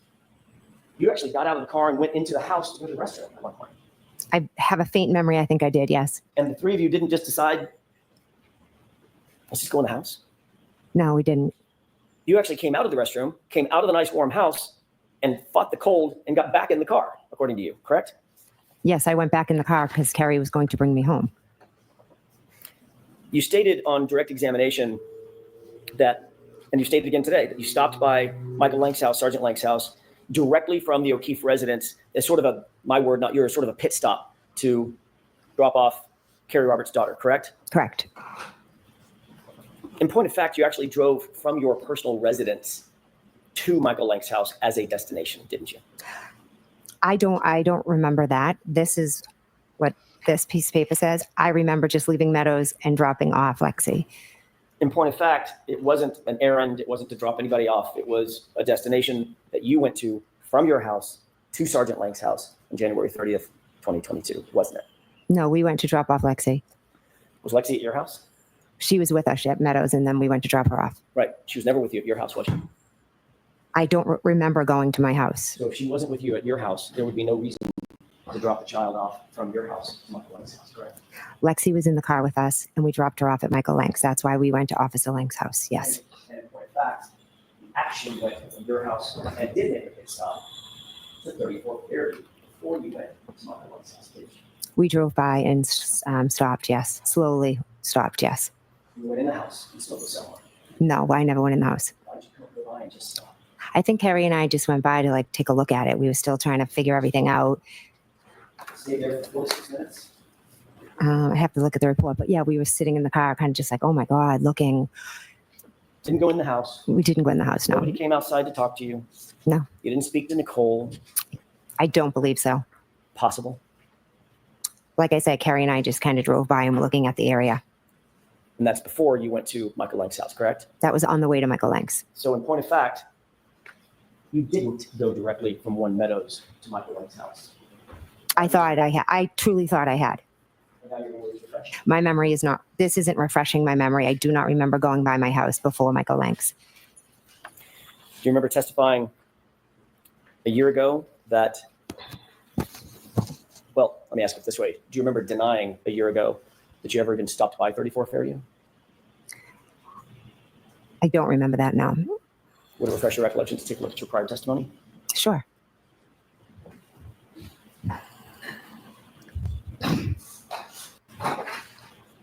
Last year, you were asked about this very thing in a prior proceeding, correct? Correct. At that time, you denied altogether ever going by 34 Fairview, correct? No, I believe the paper says I never stopped by, but we drove by. And now you're saying that you did stop. Stopping by and driving by meant something different to me. Stopping by, I look at it as like, then you pop in the house. Driving by is you just drive by. So we just drove by slowly and kind of looked at the scene. For 4 minutes. And Ms. McCabe, I think you just said that you maybe even spoke with Nicole. I didn't speak with Nicole, no. We were in the car, Carrie and I, and Lexi. You were denying that you ever spoke with Nicole or any other member of the Albert family or anybody at 34 Fairview as you sit here today. As I sit here today, I'm telling you that we slowly drove by. What does So he again, know? last question on this point. You did not, you now admit, drive from One Meadows over to Michael Lank's house directly to drop off Carrie's daughter. My memory is we did drive from One Meadows. I know what this piece of paper says. I'm telling you that just my memory is we left Meadows and went down Fairview and then went to Michael Lank's. But this paper is saying we stopped at my house first. I don't remember that. But And all of again, I was in shock. Sorry. So a All of lot it. of things from that day are foggy. Certain things, certain details I may have forgotten. And all of your testimony over the last several days is based on that memory that you just described to these jurors, correct? There are certain things I'll never forget, correct?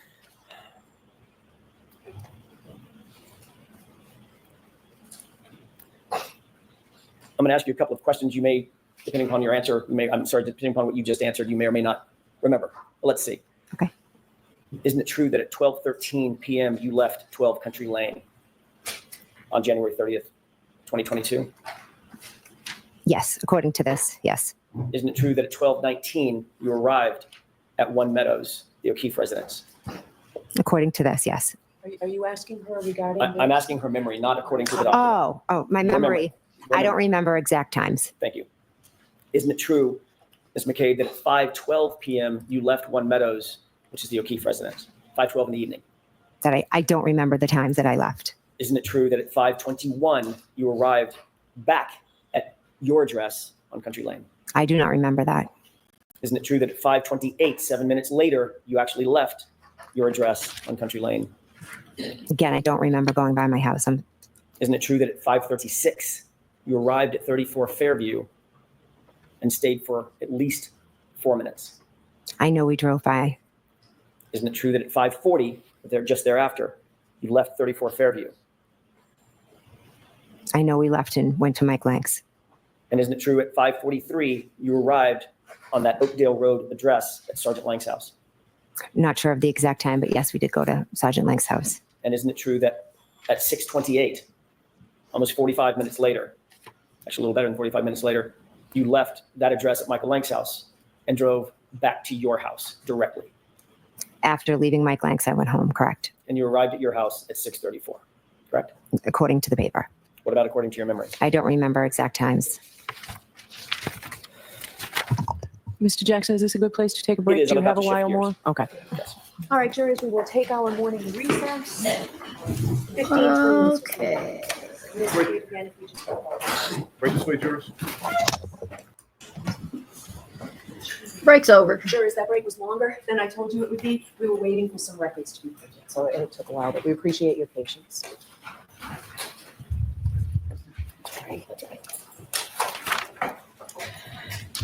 All right, Mr. Jackson, go right ahead. Thank you, Your Honor. Ms. McCabe, I want to shift gears to some phone calls that you had with Trooper Michael Proctor back in January of 2022, moving forward to February and March. Your Honor, may I approach? Yes.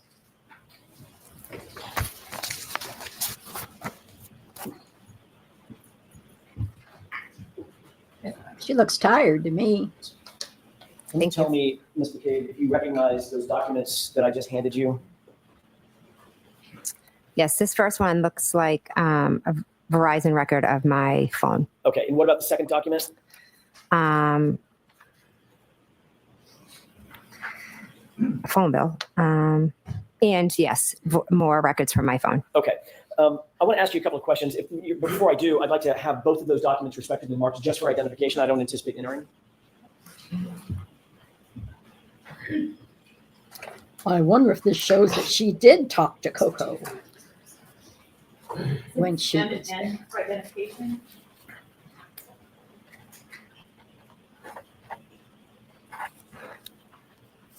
Thank you. May I continue? Thank you. Ms. McCabe, you had a number of phone calls with Michael Proctor on January 29th, moving into January 30th and on to 31st, correct? Are you asking her to read the records or? Not yet. I will in just a All right, second. so turn the records over, see if you can answer the questions. Without looking. Okay. You had a number of phone calls with Michael Proctor in the days and hours following the incident, correct? Yes, I know I had some phone calls. Yes, I'm assuming you don't remember exactly the time and duration of those phone calls as you sit here. correct. Would it refresh your recollection to look at your phone records that you supplied for this time period? Sure. There's two different documents, Ms. McCabe. One of them starts with January 29th. Can you grab that document, please? Sure.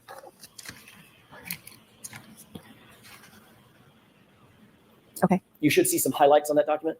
I do. Did you receive a phone call from Michael Proctor at about 10:54 a.m. on January 29th, a couple of minutes in length? I object to the form. So you asked her if this would refresh her recollection. You need to ask her if this refreshes her recollection. Sure. Do you remember, as you sit here, a phone call at 10:54 a.m.? I remember getting a call. I don't remember the exact time. Would it refresh your recollection to look at the document that you're holding as to the time of that phone call, time and date? I see what the document says, but I just, in my head, if you ask me what time did he call you, I don't remember. Do you have any quarrel with the accuracy of that document? No, it looks pretty accurate. Okay. It looks right. It looks possible. Yeah. All right. Did you receive, as you sit here, do you recall, does that refresh your recollection that you received a phone call from Michael Proctor about 10:54 in the morning? Does that refresh your memory now? I know I did receive a phone call from him. Yes. At that time? I don't know the exact time. All right, so the answer is no. Was it mid-morning? Yes. Did you receive another phone call on the 29th around? Without looking, so this is again, we're right. being asked questions. I'm going to go through this with each one of these calls. There's not that many, but a few. Okay. On the 29th, did you receive a phone call at around 12:49? I know I received a phone call. I, again, don't remember the time. Would it refresh your recollection to look at the document, the next line down, or the next phone call with that number? Yes, I see that there's a call on this record. Okay. Is your recollection refreshed that you did receive another phone call on the 29th from Michael Proctor? Is your recollection reflect you now remember independently that? Not the I don't remember the specific times, no, but I do remember that he did call me. Yes. Okay, so there's two phone calls. Excuse me? I only object to the form. I don't object to the record. All right. So I guess the record is fine, but if you're asking it whether she remembers, you're not going to get anywhere, Mr. Jackson. Well, then I'll just, I'm being told that there's no objection Fine. to the record, just the question where you're incorporating several things. fine, then that'll speed things along. I The appreciate nature that. of the objection, Mr. Brennan? Yes, I have no objection to the data coming in. Thank you. I'm just going to speed things along, and I appreciate Mr. Brennan's assistance with that. January 29th, you see the record indicates a phone call from Michael Proctor at 10:54 a.m. Yes. You also see on that same record a phone call on January 29th coming in from Michael Proctor at 12:49 p.m., correct? Yes. Moving on down to January 30th, you see a record of a call at 9:51 a.m. from you to Michael Proctor, correct? Yes. January 30th, about a minute later, you see a phone call from you to Michael Proctor lasting about 22 minutes, correct? Yes. January 30th at approximately 4:45 p.m., you see a call from Michael Proctor to you, call lasting about 10 minutes. Correct. A lot of Going on to the calls. next day, January 31st, you see a phone call from you to Michael Proctor at 11:51 a.m., just before noon, lasting about 4 minutes, correct? Yes. Take a look at the second document, if you will. That covers that document, or that time frame. The second document, you should see some highlights, and I'm going to ask you to start where there's a tab at February 14, 2022. Okay.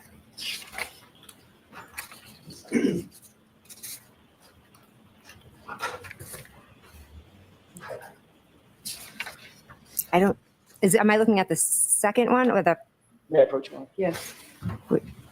this one? Yes.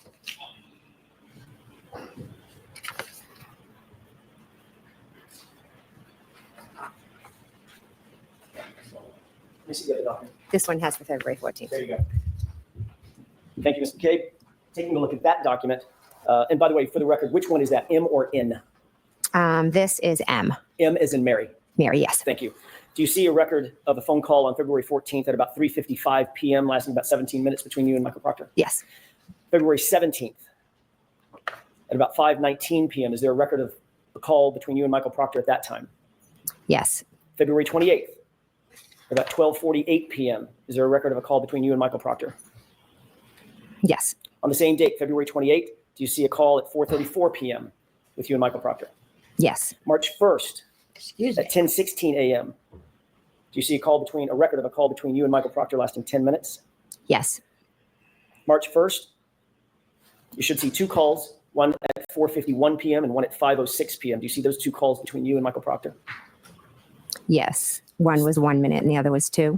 Thank you. Was- And staying on that same date, at 5:50 p.m., do you see a call on March 1st between you and Michael Proctor lasting about 12 minutes? Yes. And then finally on March 29th, 2022, do you see a call at about 3:27 p.m. lasting about 4 minutes? I'm sorry, what was the date? March 29th? Oh, okay. Yes. Okay. And that's about a 4-minute call at 3:27 in the afternoon. Yes. Okay. And you had, in fact, and that's all I have on those records. Thank you for Okay. that, Ms. McCabe. You had, in fact, met Michael Proctor in person on January 29th, correct? Yes. He was actually in your home and personally interviewed you, correct? Yes. Not only did you have him in your home, it was for the purpose of a formal interview between the two of you in person. Is that right? Yes. That was the time that Brian Albert was there Yes. in your home as well. Yes. And you had at least, I think we went through about 14 phone calls with Michael Proctor in just the next days and weeks, going all the way up through February and March. We've just gone over those, correct? Yes. There are calls, but you're right about the number of calls, but some of them, I don't even know if they were answered. And of course, that doesn't, and that may be true, but you were communicating back and forth, certainly, Yes. in the weeks and months following. Yes. And that doesn't include those records, just for brevity's sake, those records stop in March. But there were more communications in April, May, June, July, August, correct? I'm not sure about that. I don't know. I think initially we communicated, but I'm not sure how long it went. So, And then I know we started communicating again in the summer of 23, I believe, or April of 23. so you had spoken with Michael Proctor on the phone many times. We've just gone over those records, correct? Yes. You met him in person on the 29th. Yes. When he came to interview me at my house, correct? You just took the words out of my mouth. That was for a formal interview with you, correct? Yes. And it was in your house that you met him for that formal interview. Yes. And that was probably for some time. It wasn't a 2-minute conversation. No. Then in September or October of 2023, you were interviewed by Lieutenant Tully, correct? I have been interviewed by Lieutenant Tully. I don't recall the date. And you indicated just now that you began picking up conversations with Michael Proctor again in the summer of 2023, correct? Yes. So there were many more communications at that time, just before the September-October timeframe of 2023. Yes, but that was in regards to something different than this case. Not the subject matter. You had met him and talked to him more times in the summer of 2023, correct? I never met with him. I just spoke with him. Okay. In that interview with Trooper Tully, you were specifically asked about your relationship with Michael Proctor when Trooper Tully sat down with you in that, I think it was a September, or maybe it was an October interview, correct? I don't remember the specifics of the interview. He asked you specifically whether or not you had met Michael Proctor, whether or not you had any sort of relationship with Michael Proctor. Is that right? I'm not sure the specifics of the interview. Isn't it true that you told Lieutenant Tully that you had, quote, never met Trooper Proctor prior to September of 2023? No, because Michael Proctor was in my house in January of 2022. Exactly.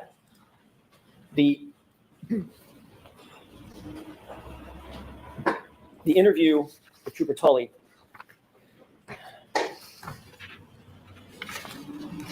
I may have just a moment, Your Honor. Okay.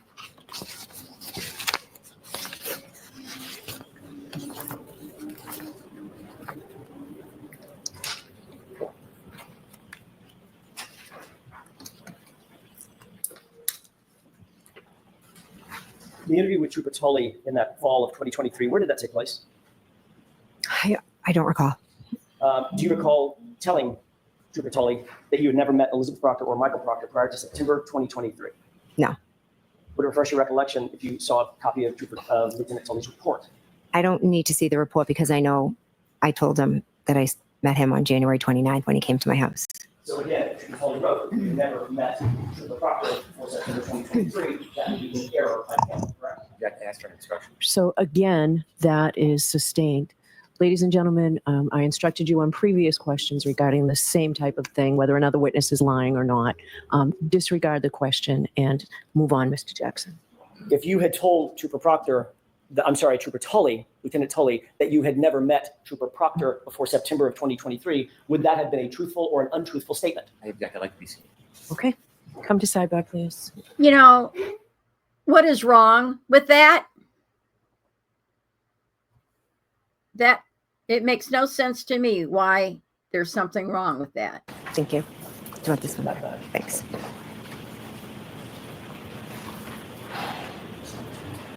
Mr. Brennan has a copy. Me too. Move on.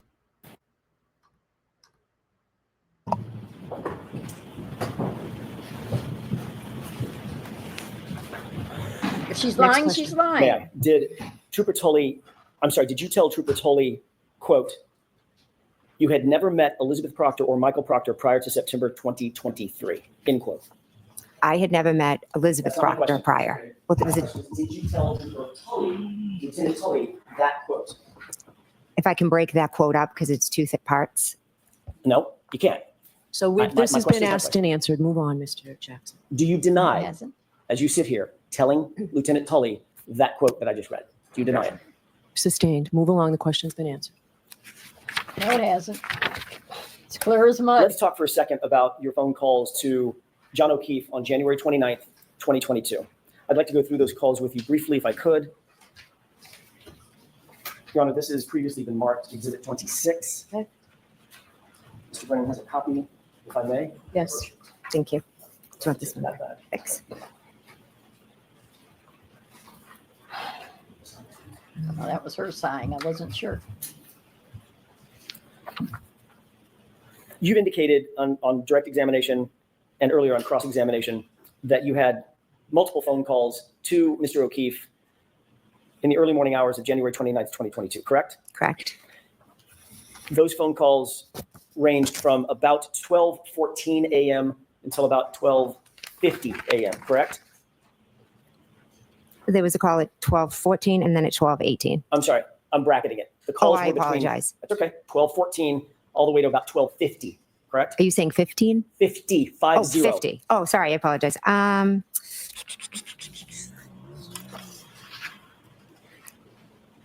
Yes. You called John O'Keefe at 12:14 and 31 seconds, lasting about 49 seconds, and that call was answered, correct? Yes. And you see that reflected in Exhibit 26, is that right? Yes. Just checking.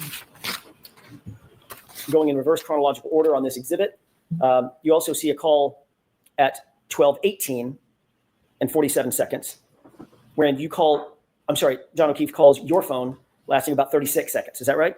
Yes, You know that call was answered, even though it says, it says unknown in the document, correct? it does say unknown. Yes, That 1, 2, 3, 4, fifth column over. That's where it says unknown. yes. But it also indicates that call lasted 36 seconds, so you know it was answered. I don't know from this record it was answered, but I know from my memory that I spoke to him a second time. Yes, You also made a call, moving out to the page before this, starting at the bottom of the page, at 12:29 and 44 seconds. There was a call from you to John O'Keefe's phone lasting 7 seconds, correct? that's what it says. And the record indicates that it was an answered phone call, correct? According to the record, it was answered, but I never spoke to him. You deny speaking to John O'Keefe at 12:29 and 44 seconds. Yes, I never spoke to him after 12:18. Okay. Moving up, 12:41 and 10 seconds.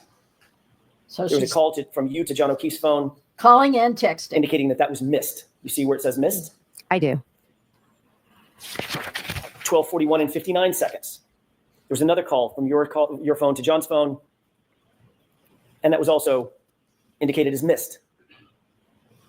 Correct? Correct. 12:43, 19 seconds. You called John O'Keefe. That was a missed call. Correct. 12:46 and 16 seconds. You called John O'Keefe's phone, and that was a missed call. Correct. 12:47 and 52 seconds. You called John O'Keefe's phone, and that was a missed call. His phone was off. I'm sorry, which one was that? 12:47 and 52 seconds. Yes. At 12:50 and 37 seconds, you called John O'Keefe's phone, and that was a missed call as well. Yes. Ms. McCabe, there's 7 calls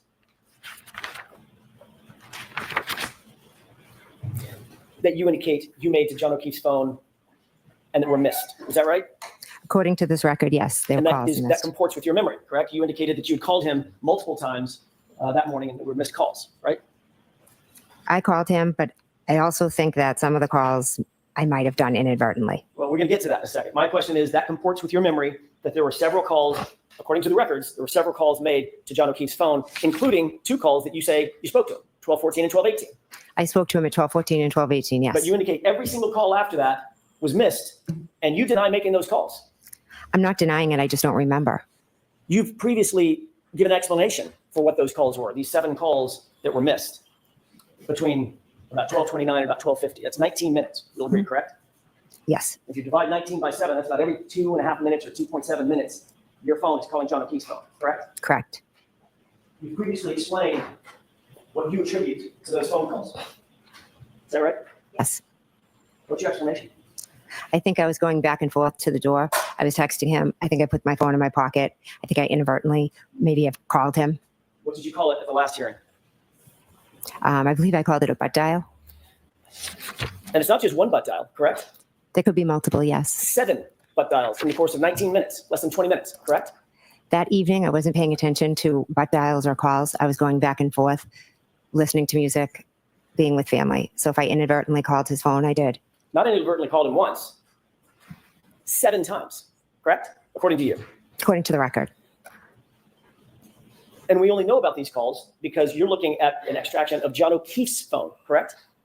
Correct, but I also turned over my phone, so you could have gotten all of that off of my phone as well. And you're well aware that an extraction was done on your phone and not one of those butt dials appears on your phone extraction, correct? Objection.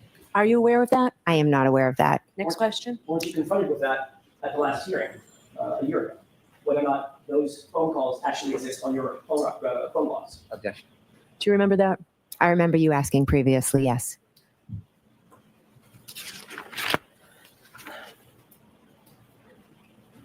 When you dial somebody by mistake, it requires several steps, doesn't it? I'm not sure. A lot of times I just put my phone down and the next thing I know, I think it's very common to do butt dials. So you have an iPhone, is that right? Or had an iPhone. I do, yes. And that iPhone required a biometric or a passcode to get into the phone. Mine's not open right now, right? It's not open, correct? And it requires, your phone required some sort of biometric interaction with the phone, otherwise known as Face ID, or you put in a code, correct? Yes, or I could have been texting. And then after I texted, the phone was open and I could have accidentally called John. That happens to me all the time. It also requires you to open the phone app, correct?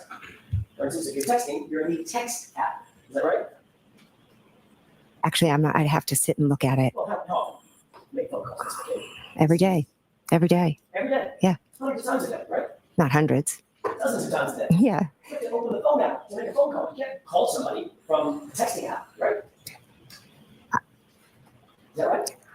I'm not sure. I don't know what to tell you. There's a list of apps at the bottom of the phone. Yes. Messages. Mhm. Oh, right. Mhm. Is that yes? Yes. And maybe And I does it have to be accidentally hit the So- last thing, the last call. Like since I had talked to John. Your Honor, at this point, I would ask the court to instruct the witness to answer my question. I believe she is. Go ahead and finish. Your Honor, may we approach? Okay? Yeah, really, Your Honor. Your Honor is out of line as usual. In my humble, biased opinion.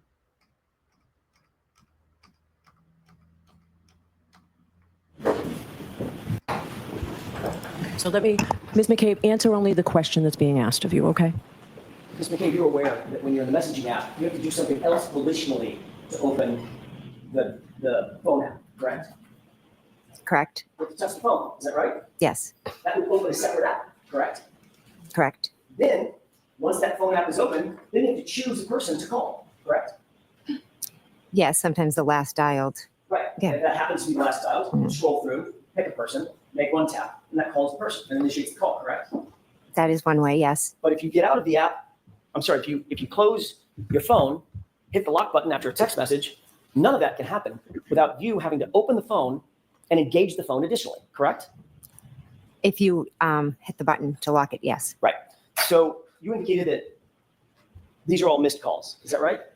That's what the record show. Yes. In addition to a missed call, you've had missed calls before. You both received a missed call and you've made calls that were missed. Is that right? Yes. When you make a call that's missed, generally goes to voicemail, does it not? It does. Yes. So then you have to do something additional with that call. Push the end button, correct? Correct. Otherwise, voicemails just go on forever. Now, actually, they go on for 4 minutes, Okay. right? I don't know how long voicemails go for. So if you had missed calls, 7 missed calls, that's at least 14 interactions, double it. Because you got to make the call, then you got to end the call. 14 interactions with your phone for a single missed call. One I'm sorry, missed for call. 7 missed calls. It could be. Yes. And your testimony is you don't remember making a single one of those calls to John O'Keefe between 12:29 and 12:50, correct? I do not remember making those calls. No. As you sit here, do you deny making those calls between 12:29 and 12:50 to John O'Keefe? Oh, I'm not denying that. No.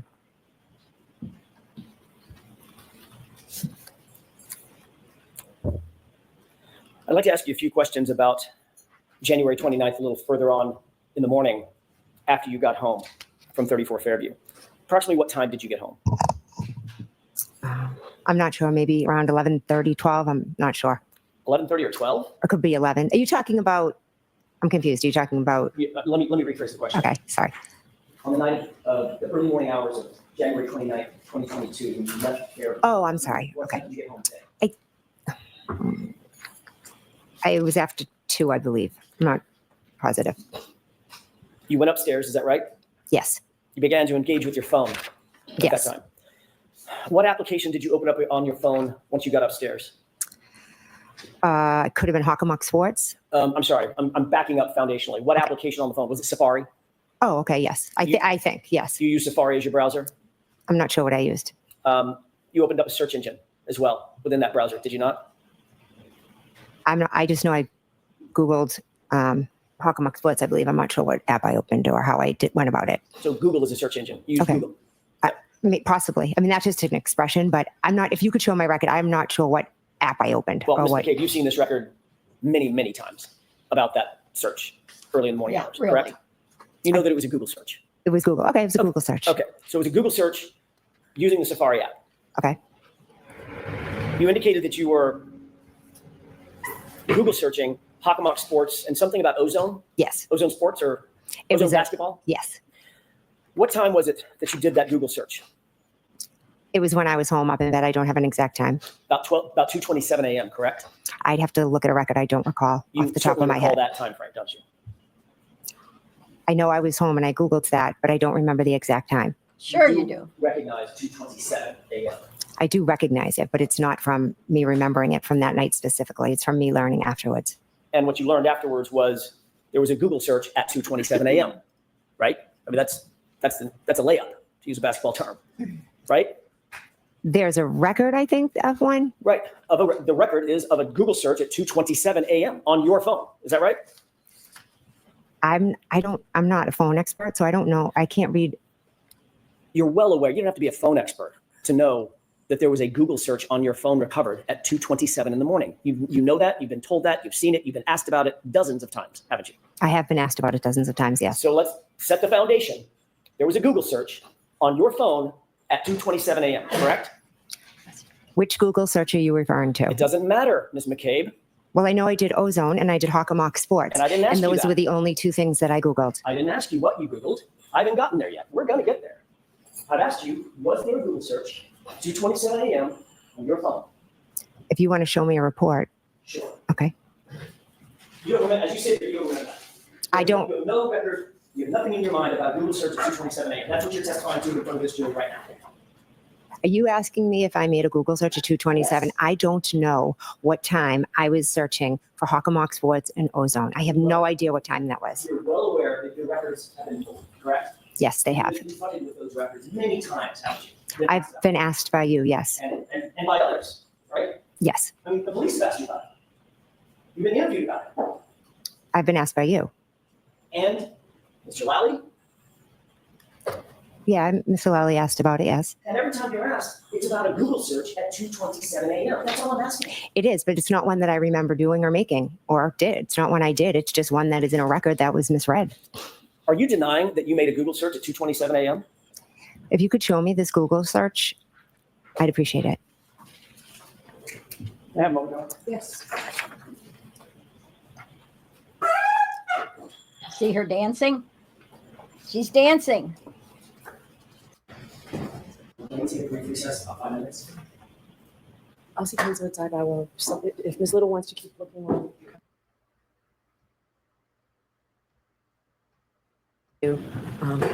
Up until the luncheon. Your Honor, may I? Yes. Thank you.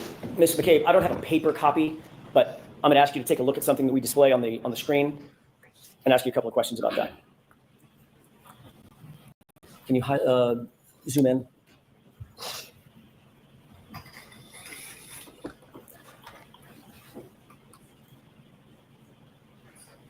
Celebrate. Okay. Take it down. That's not how it appears. You need to get rid of the column. That's exactly how it appears, Your Honor. That's the House of record. Counsel, it's back. Ah,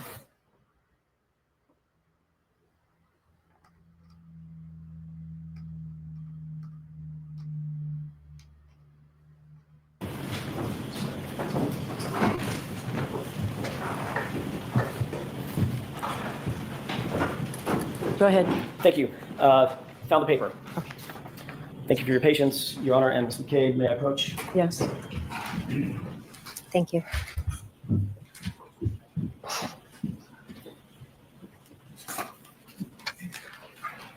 did you see her go? She saw something she wasn't expecting to see. May I approach? Yes.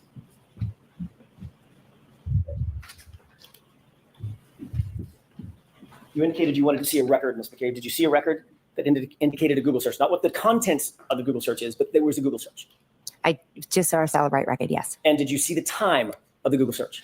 On that record, yes. Is it 2:27 a.m., correct? Yes. Ultimately, you will agree that there was a Google search done, and now I'm going to ask about the content of Hoslong to Diane Cold, correct? That was done in the morning at the request of Miss Ms. Reed. McCabe, I didn't ask you that. I asked you a yes or no question. Did you understand my question? Could you repeat it, please? Sure, I'd be happy to. Thank you. Did that record indicate that there was a search at some point done, at some point, for Hoslong to Diane Cold? I object to recovering the record. I'll look. So was there a search on that at some point? On that paper, was there a search that said that? Is that the question? Let's start with that. Yes. Yeah, there was. Okay. Now let me ask you a different question. You Google searched the phrase "Hustlong to die in cold." Yes or no? Yes. On January 29th, correct? Yes. So you agree that you were on Google, correct? Yes. You agree that there was a search done at 2:27 a.m., correct? I don't recall doing a search at 2:27. The paper says it. I don't. Okay. And you also agree that at some point that morning, you plugged into that phone, "Hustlong to die in cold." Is that right? Yes.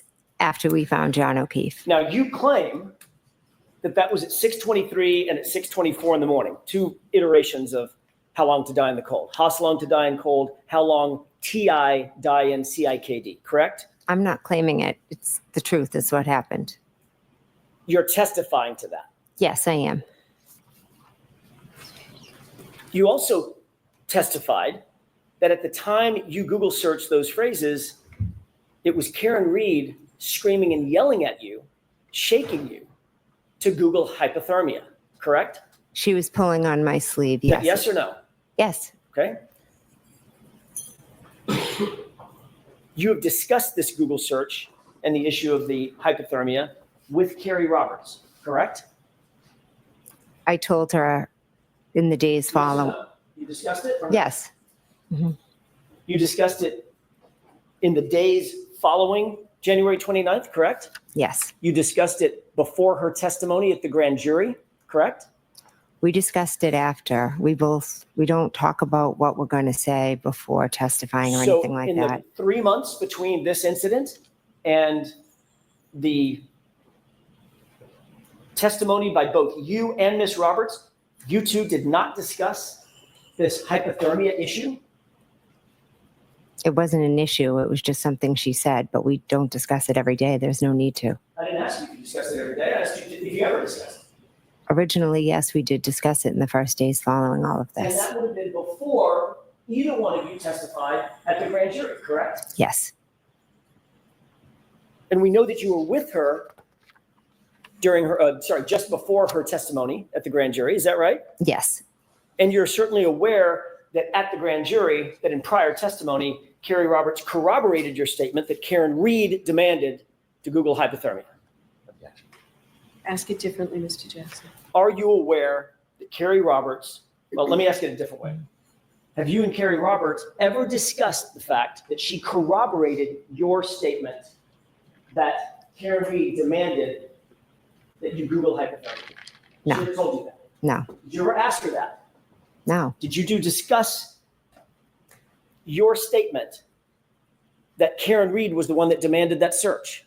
Karen Reed did ask me to do the search. Yes. Okay, that's not what I asked you. Did you and Carrie Roberts discuss that? Yes, we've talked about that. Are you aware that last week Carrie Roberts denied hearing that statement? Sustained. Have you been told, have you been updated that last week Carrie Roberts denied ever having heard that statement? Sustained. May we Oh, come approach? on. Yes. Jeez. All right, jurors, feel free to stand up and stretch.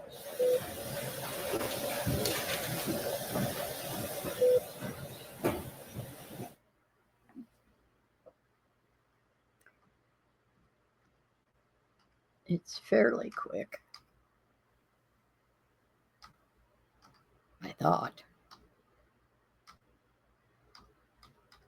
Having heard the statement that was attributable. Yeah, Have you you back become up. aware? So just one question on this. Just one question on this, please, Mr. Jackson. Have you become aware from any source that last week Carrie Roberts denied having heard the statement that was attributable to my client? No. You aware of that? No.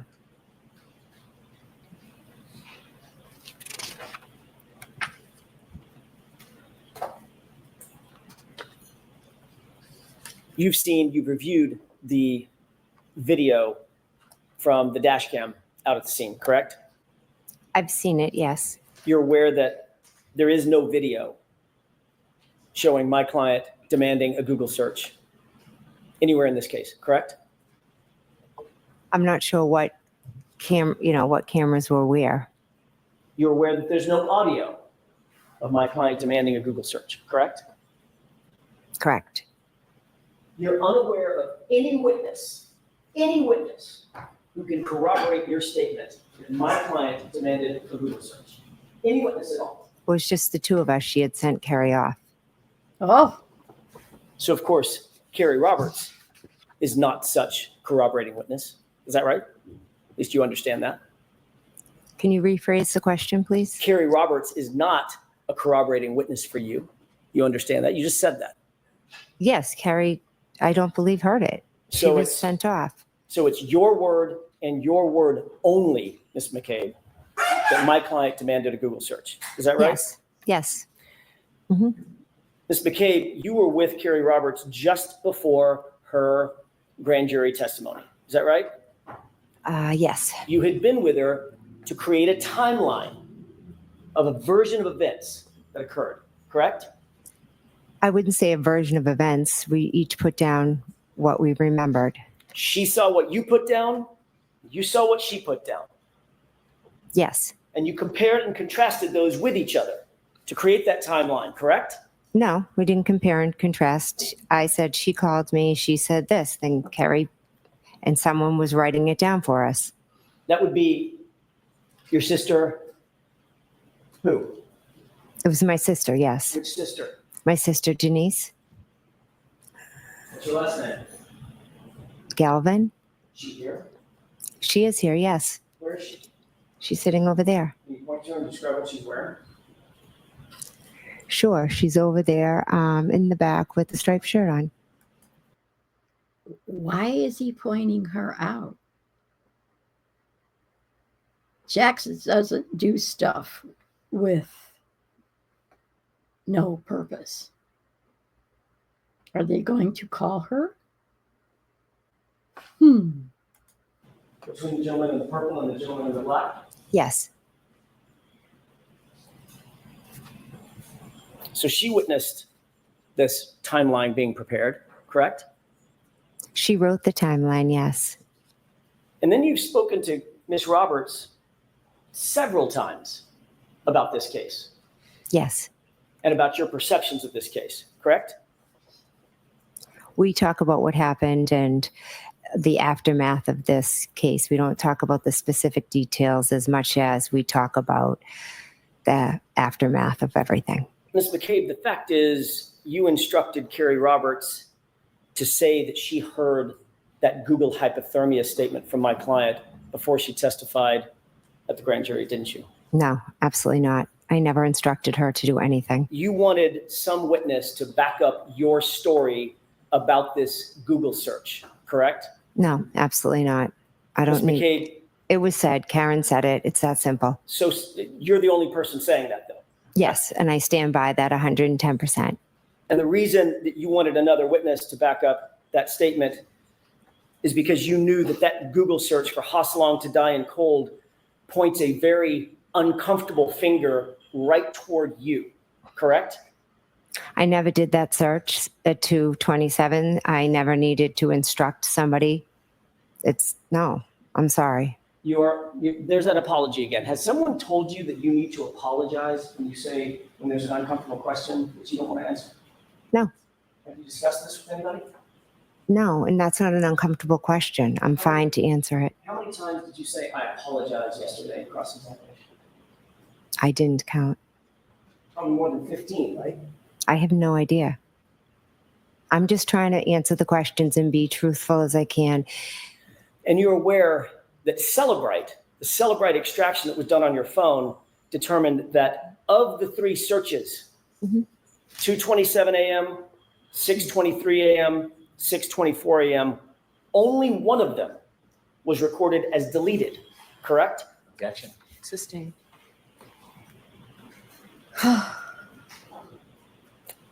Have you ever been confronted with having deleted a Google search off your phone? You ever Yeah. been asked that? Yes, by you. Do you deny that you deleted a Google search off your phone? I never deleted a Google search off my phone. So you I never deny did that. I deny it. Yes. that you ever deleted a Google search? Yes. I never made the search.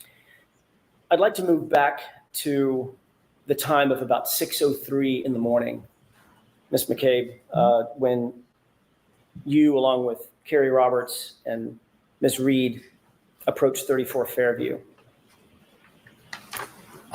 This is Exhibit 4. It's been previously entered into evidence, and I think you've seen part of this exhibit. Do you recall, before we get to the exhibit, do you recall my client when the first officer on scene, do you know his name, by the way? I believe it was Officer Seraph. When Officer Seraph approached, he asked the question, what happened? Something like that. Open-ended question. Do you remember that? I don't remember what he specifically said. Do you remember my client a few seconds later saying, my boyfriend, I left him, he never came home? I don't remember the specifics of what was said. Your Honor, if we could, I would ask that we queue up Exhibit 4 for the jurors at runtime 420. You know, I don't know about anybody else, but I can never Before we play this, see. I'm going to play just like a second of it and ask if you can hear the volume. Okay. We could, Mr. Wolf? Could you hear anything? Oh, I can hear. Yes. Sorry. Okay. I don't know how loud it's going to be, quite frankly. Okay. Ms. McCabe, will you please pay attention to the audio portion of this video as this is played?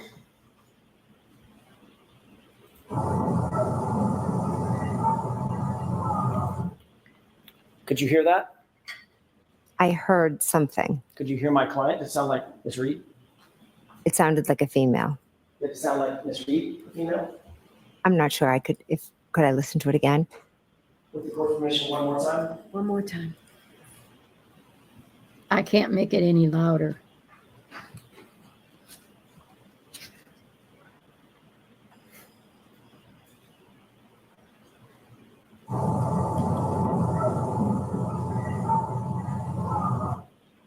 Could you hear it? I could hear it. Yes. What did she say?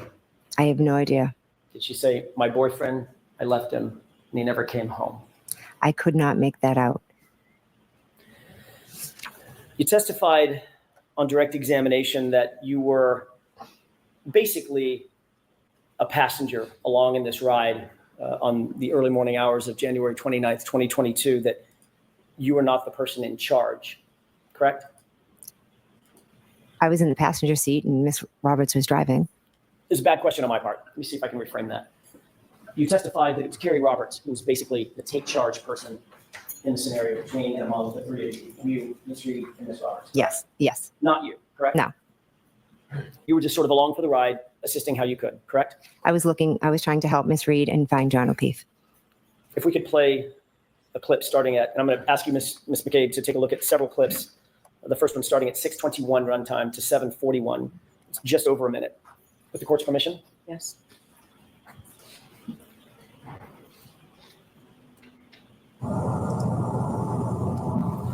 Okay, I'm going to skip forward. To get emergency personnel who are trained in CPR and life.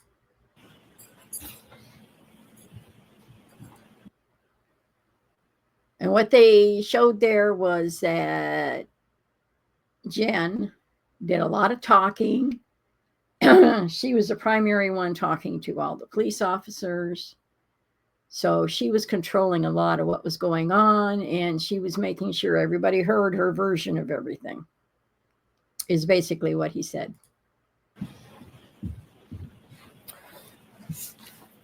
Ms. McCabe, who was most engaged in that clip with law enforcement? Between was. among you and Carrie Roberts and Ms. Reed. I was. You noticed when Mr. O'Keefe was placed on the gurney in a prior clip and moved past you, correct? Yes. Did you notice what your reaction was when that gurney passed you? I didn't know. Did you see that you turned your back completely to Mr. O'Keefe as he passed by? If that happened, it wasn't on purpose. Ms. McCabe, when you got to the scene, we can take that down. When you got to the scene at 6:03 in the morning, you immediately recognized, did you not, that this was an emergency situation? High intensity emergency situation, correct? I knew it was an emergency situation. Yes. As a matter of fact, a man's life was in grave danger. You knew that. Yes, I did. And this is someone that was a friend of yours, correct? Yes, he was a dear friend. Not just a friend, but a police officer who was laying, as far as you knew, dying in the snow. Is that right? Yes. You knew that you needed to get immediate medical attention, emergency medical attention to him as quickly as you possibly could. Is that right? Yes. You knew that minutes counted, right? Yes. You knew that seconds counted, correct? Correct. This man was grasping, as far as you knew, grasping and clinging to life at that moment. Is that right? Yes. That's why you called 911, to get emergency personnel who are trained in CPR and life-saving measures to the scene, to the gentleman, to Mr. O'Keefe, as quickly as you possibly could, correct? Yes. You called 911 at about 6:03 and 35 seconds. Is that right? I don't expect you to know down to the second, but it was about a couple of minutes after 6. Right after, yeah, we found him. Yes. And you're aware from the dash cam that Officer Seraph got there about 6:10, almost on the nose, right? Didn't pay attention to the time. You'll agree with me that there was about 6.5 minutes or so between the time you called 911 and the time Officer Seraph got there. Is that right? If that's what the dash cam says, yes. On that 911 call, you referred to John O'Keefe as a man passed out in the snow. Yes. You didn't say, "This is my friend." I needed to get, like you said, emergency there. So Did I you wasn't say, going to "This is give my a I wasn't going to give a description and say my friend is in the snow. I was going to give them the information that I thought was the most important at the time. Did And you say his name? I just said a man because that was the most important identifying. You didn't say John. Eventually in the 911, I do say his name. You didn't initially say O'Keefe, correct?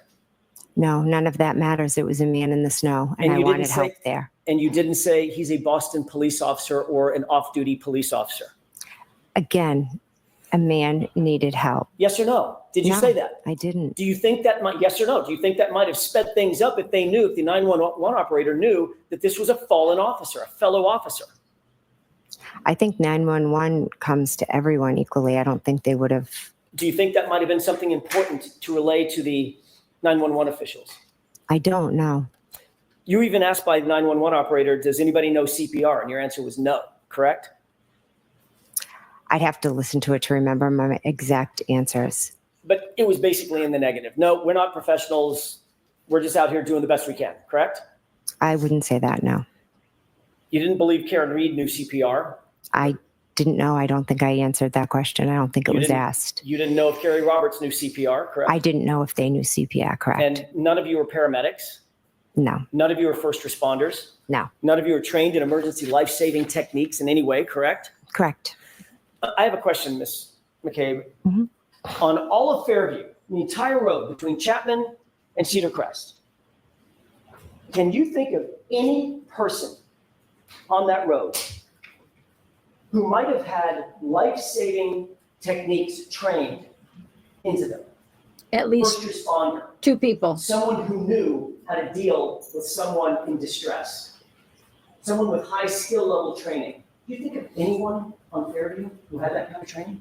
Can I now or did I then? Which are you asking? Did you then? No, then my focus was on John O'Keefe. Okay, let me narrow the focus. How about on the property? How about at 34 Fairview? Could you think of anyone that was a first responder who would have life-saving training, life-saving technique training under his belt? Yes, my brother-in-law, Brian Albert. And you didn't go in the house, did you? No, I did not. When you arrived at the scene, you didn't go in? Not until much later, correct? Our focus was John. You knew that Brian Albert was inside the house. You'd just been with him hours earlier, correct? Yes, You knew that his window was 30 feet away. You were staring at it. You could look at it if you wanted to, correct? it's off to an angle.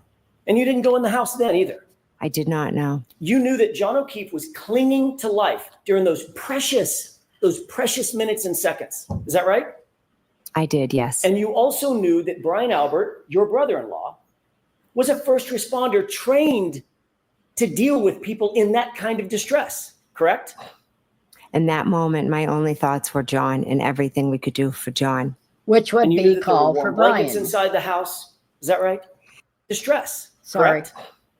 In that moment, my only thoughts were John and everything we could do for John. And you knew that there were warm blankets inside the house. Is that right? I did, yes. There were warm blankets in the house. And you Those still weren't. never went in, did you? No, I went and attended to John because once I finished calling 911, I went over to John and Kerry Roberts asked me to take over compressions. So I And- felt like that was more important and 911 was on the way. I never thought about going in the house. I just thought, how can I help John? You never thought about going in the house, but you did pull out your cell phone and make 2 phone calls, didn't you? After I called 911, I tried calling my sister, yes. While John was out in the cold, clinging to life, you weren't doing chest compressions at 6:07 and 6:08, were you? I was walking over when I was calling. You were calling your sister on the phone, weren't you, Mr. King? I was calling them to see if they would come out, but I was going right over to work on him. And you could have walked 25 feet to the front door, walked in the house, and screamed for Brian Albert to come out and help you in those precious seconds and minutes, couldn't you? That would have taken me away from helping John, getting Kerry blankets, giving him compressions. And making those 2 very important phone calls at 6:07 and 6:08 that you say were not answered. correct? They were not important phone calls. I tried to call my sister and then I focused on John. They were not important phone calls, but they were important enough for you to make while John is clinging to life right there in front of you, right? As I was walking over, I called to see if she would answer. And she didn't answer. Let's talk about that. She didn't No. answer according to you. So if we're going to talk about it, we're beyond the luncheon break. Your Honor, I have 2 more questions, Okay, and I'll wrap it. okay. Let's talk about that real quick. Sure. She didn't answer the phone, did she? No, she didn't. So you have a situation where a man is laying dead or dying in the front yard of your sister's house. You see nothing in terms of life inside the house. Lights aren't coming on. They're not getting up. They're certainly not coming outside, right? They were sound asleep They weren't coming outside, were they? because they were asleep. You didn't know if they were asleep. All you knew was there was a severely injured man on the front lawn of their house, and your sister didn't answer the phone, not once, but twice, correct? Correct. She didn't answer the phone. Did you think your sister might have been in peril? Did you think to go inside the house and check that they're okay? I had no reason to think that they weren't okay. You had no reason to believe they weren't okay. A man was dead or dying on their lawn, and your sister's not answering the phone. And nobody is coming out to the chaos of Karen Reed screaming on the front lawn. You didn't think there was some reason to believe they could have been in peril? I didn't because your client was screaming she hit him. She had a cracked taillight. She was crying she hit him. I didn't, but my focus, can I finish, please? You had solved the crime right then and there. You solved the whole case. No, I didn't. I knew John never came in the house, so I had no concern for anyone's safety inside the house. The reason you didn't go inside the house is because you knew better. You knew better. You knew she wasn't in peril. You knew that Brian Albert wasn't in peril. You weren't worried at all about them, were you? I was not worried at all because something happened on the front lawn that had nothing to do with anything inside that house. You weren't worried about them at all because you knew what really happened, didn't you, Ms. McKee? At that moment, I didn't know that he was hit by a vehicle and there was taillight found next to him. And he wasn't. All right, jurors, luncheon break. Let's take 48 to 45. Okay, I can't take much more of her. Yeah, I understand this. So I'm skipping. I'm not going to give. Oh, this is cross. No.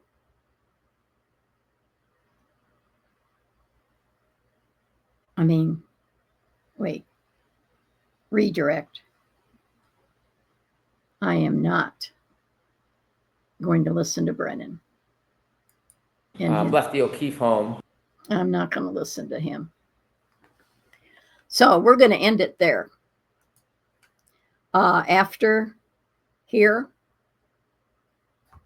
let's get rid of that. What am I doing? That's what I'm doing. Brennan comes in, does his thing, and then the next witness is I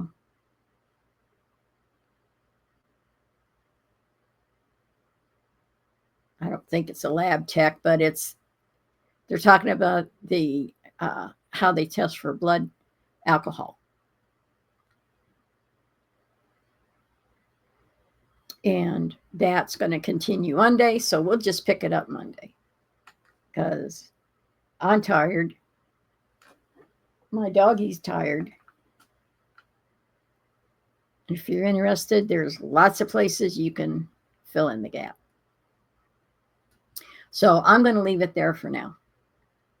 So I will sign off for now.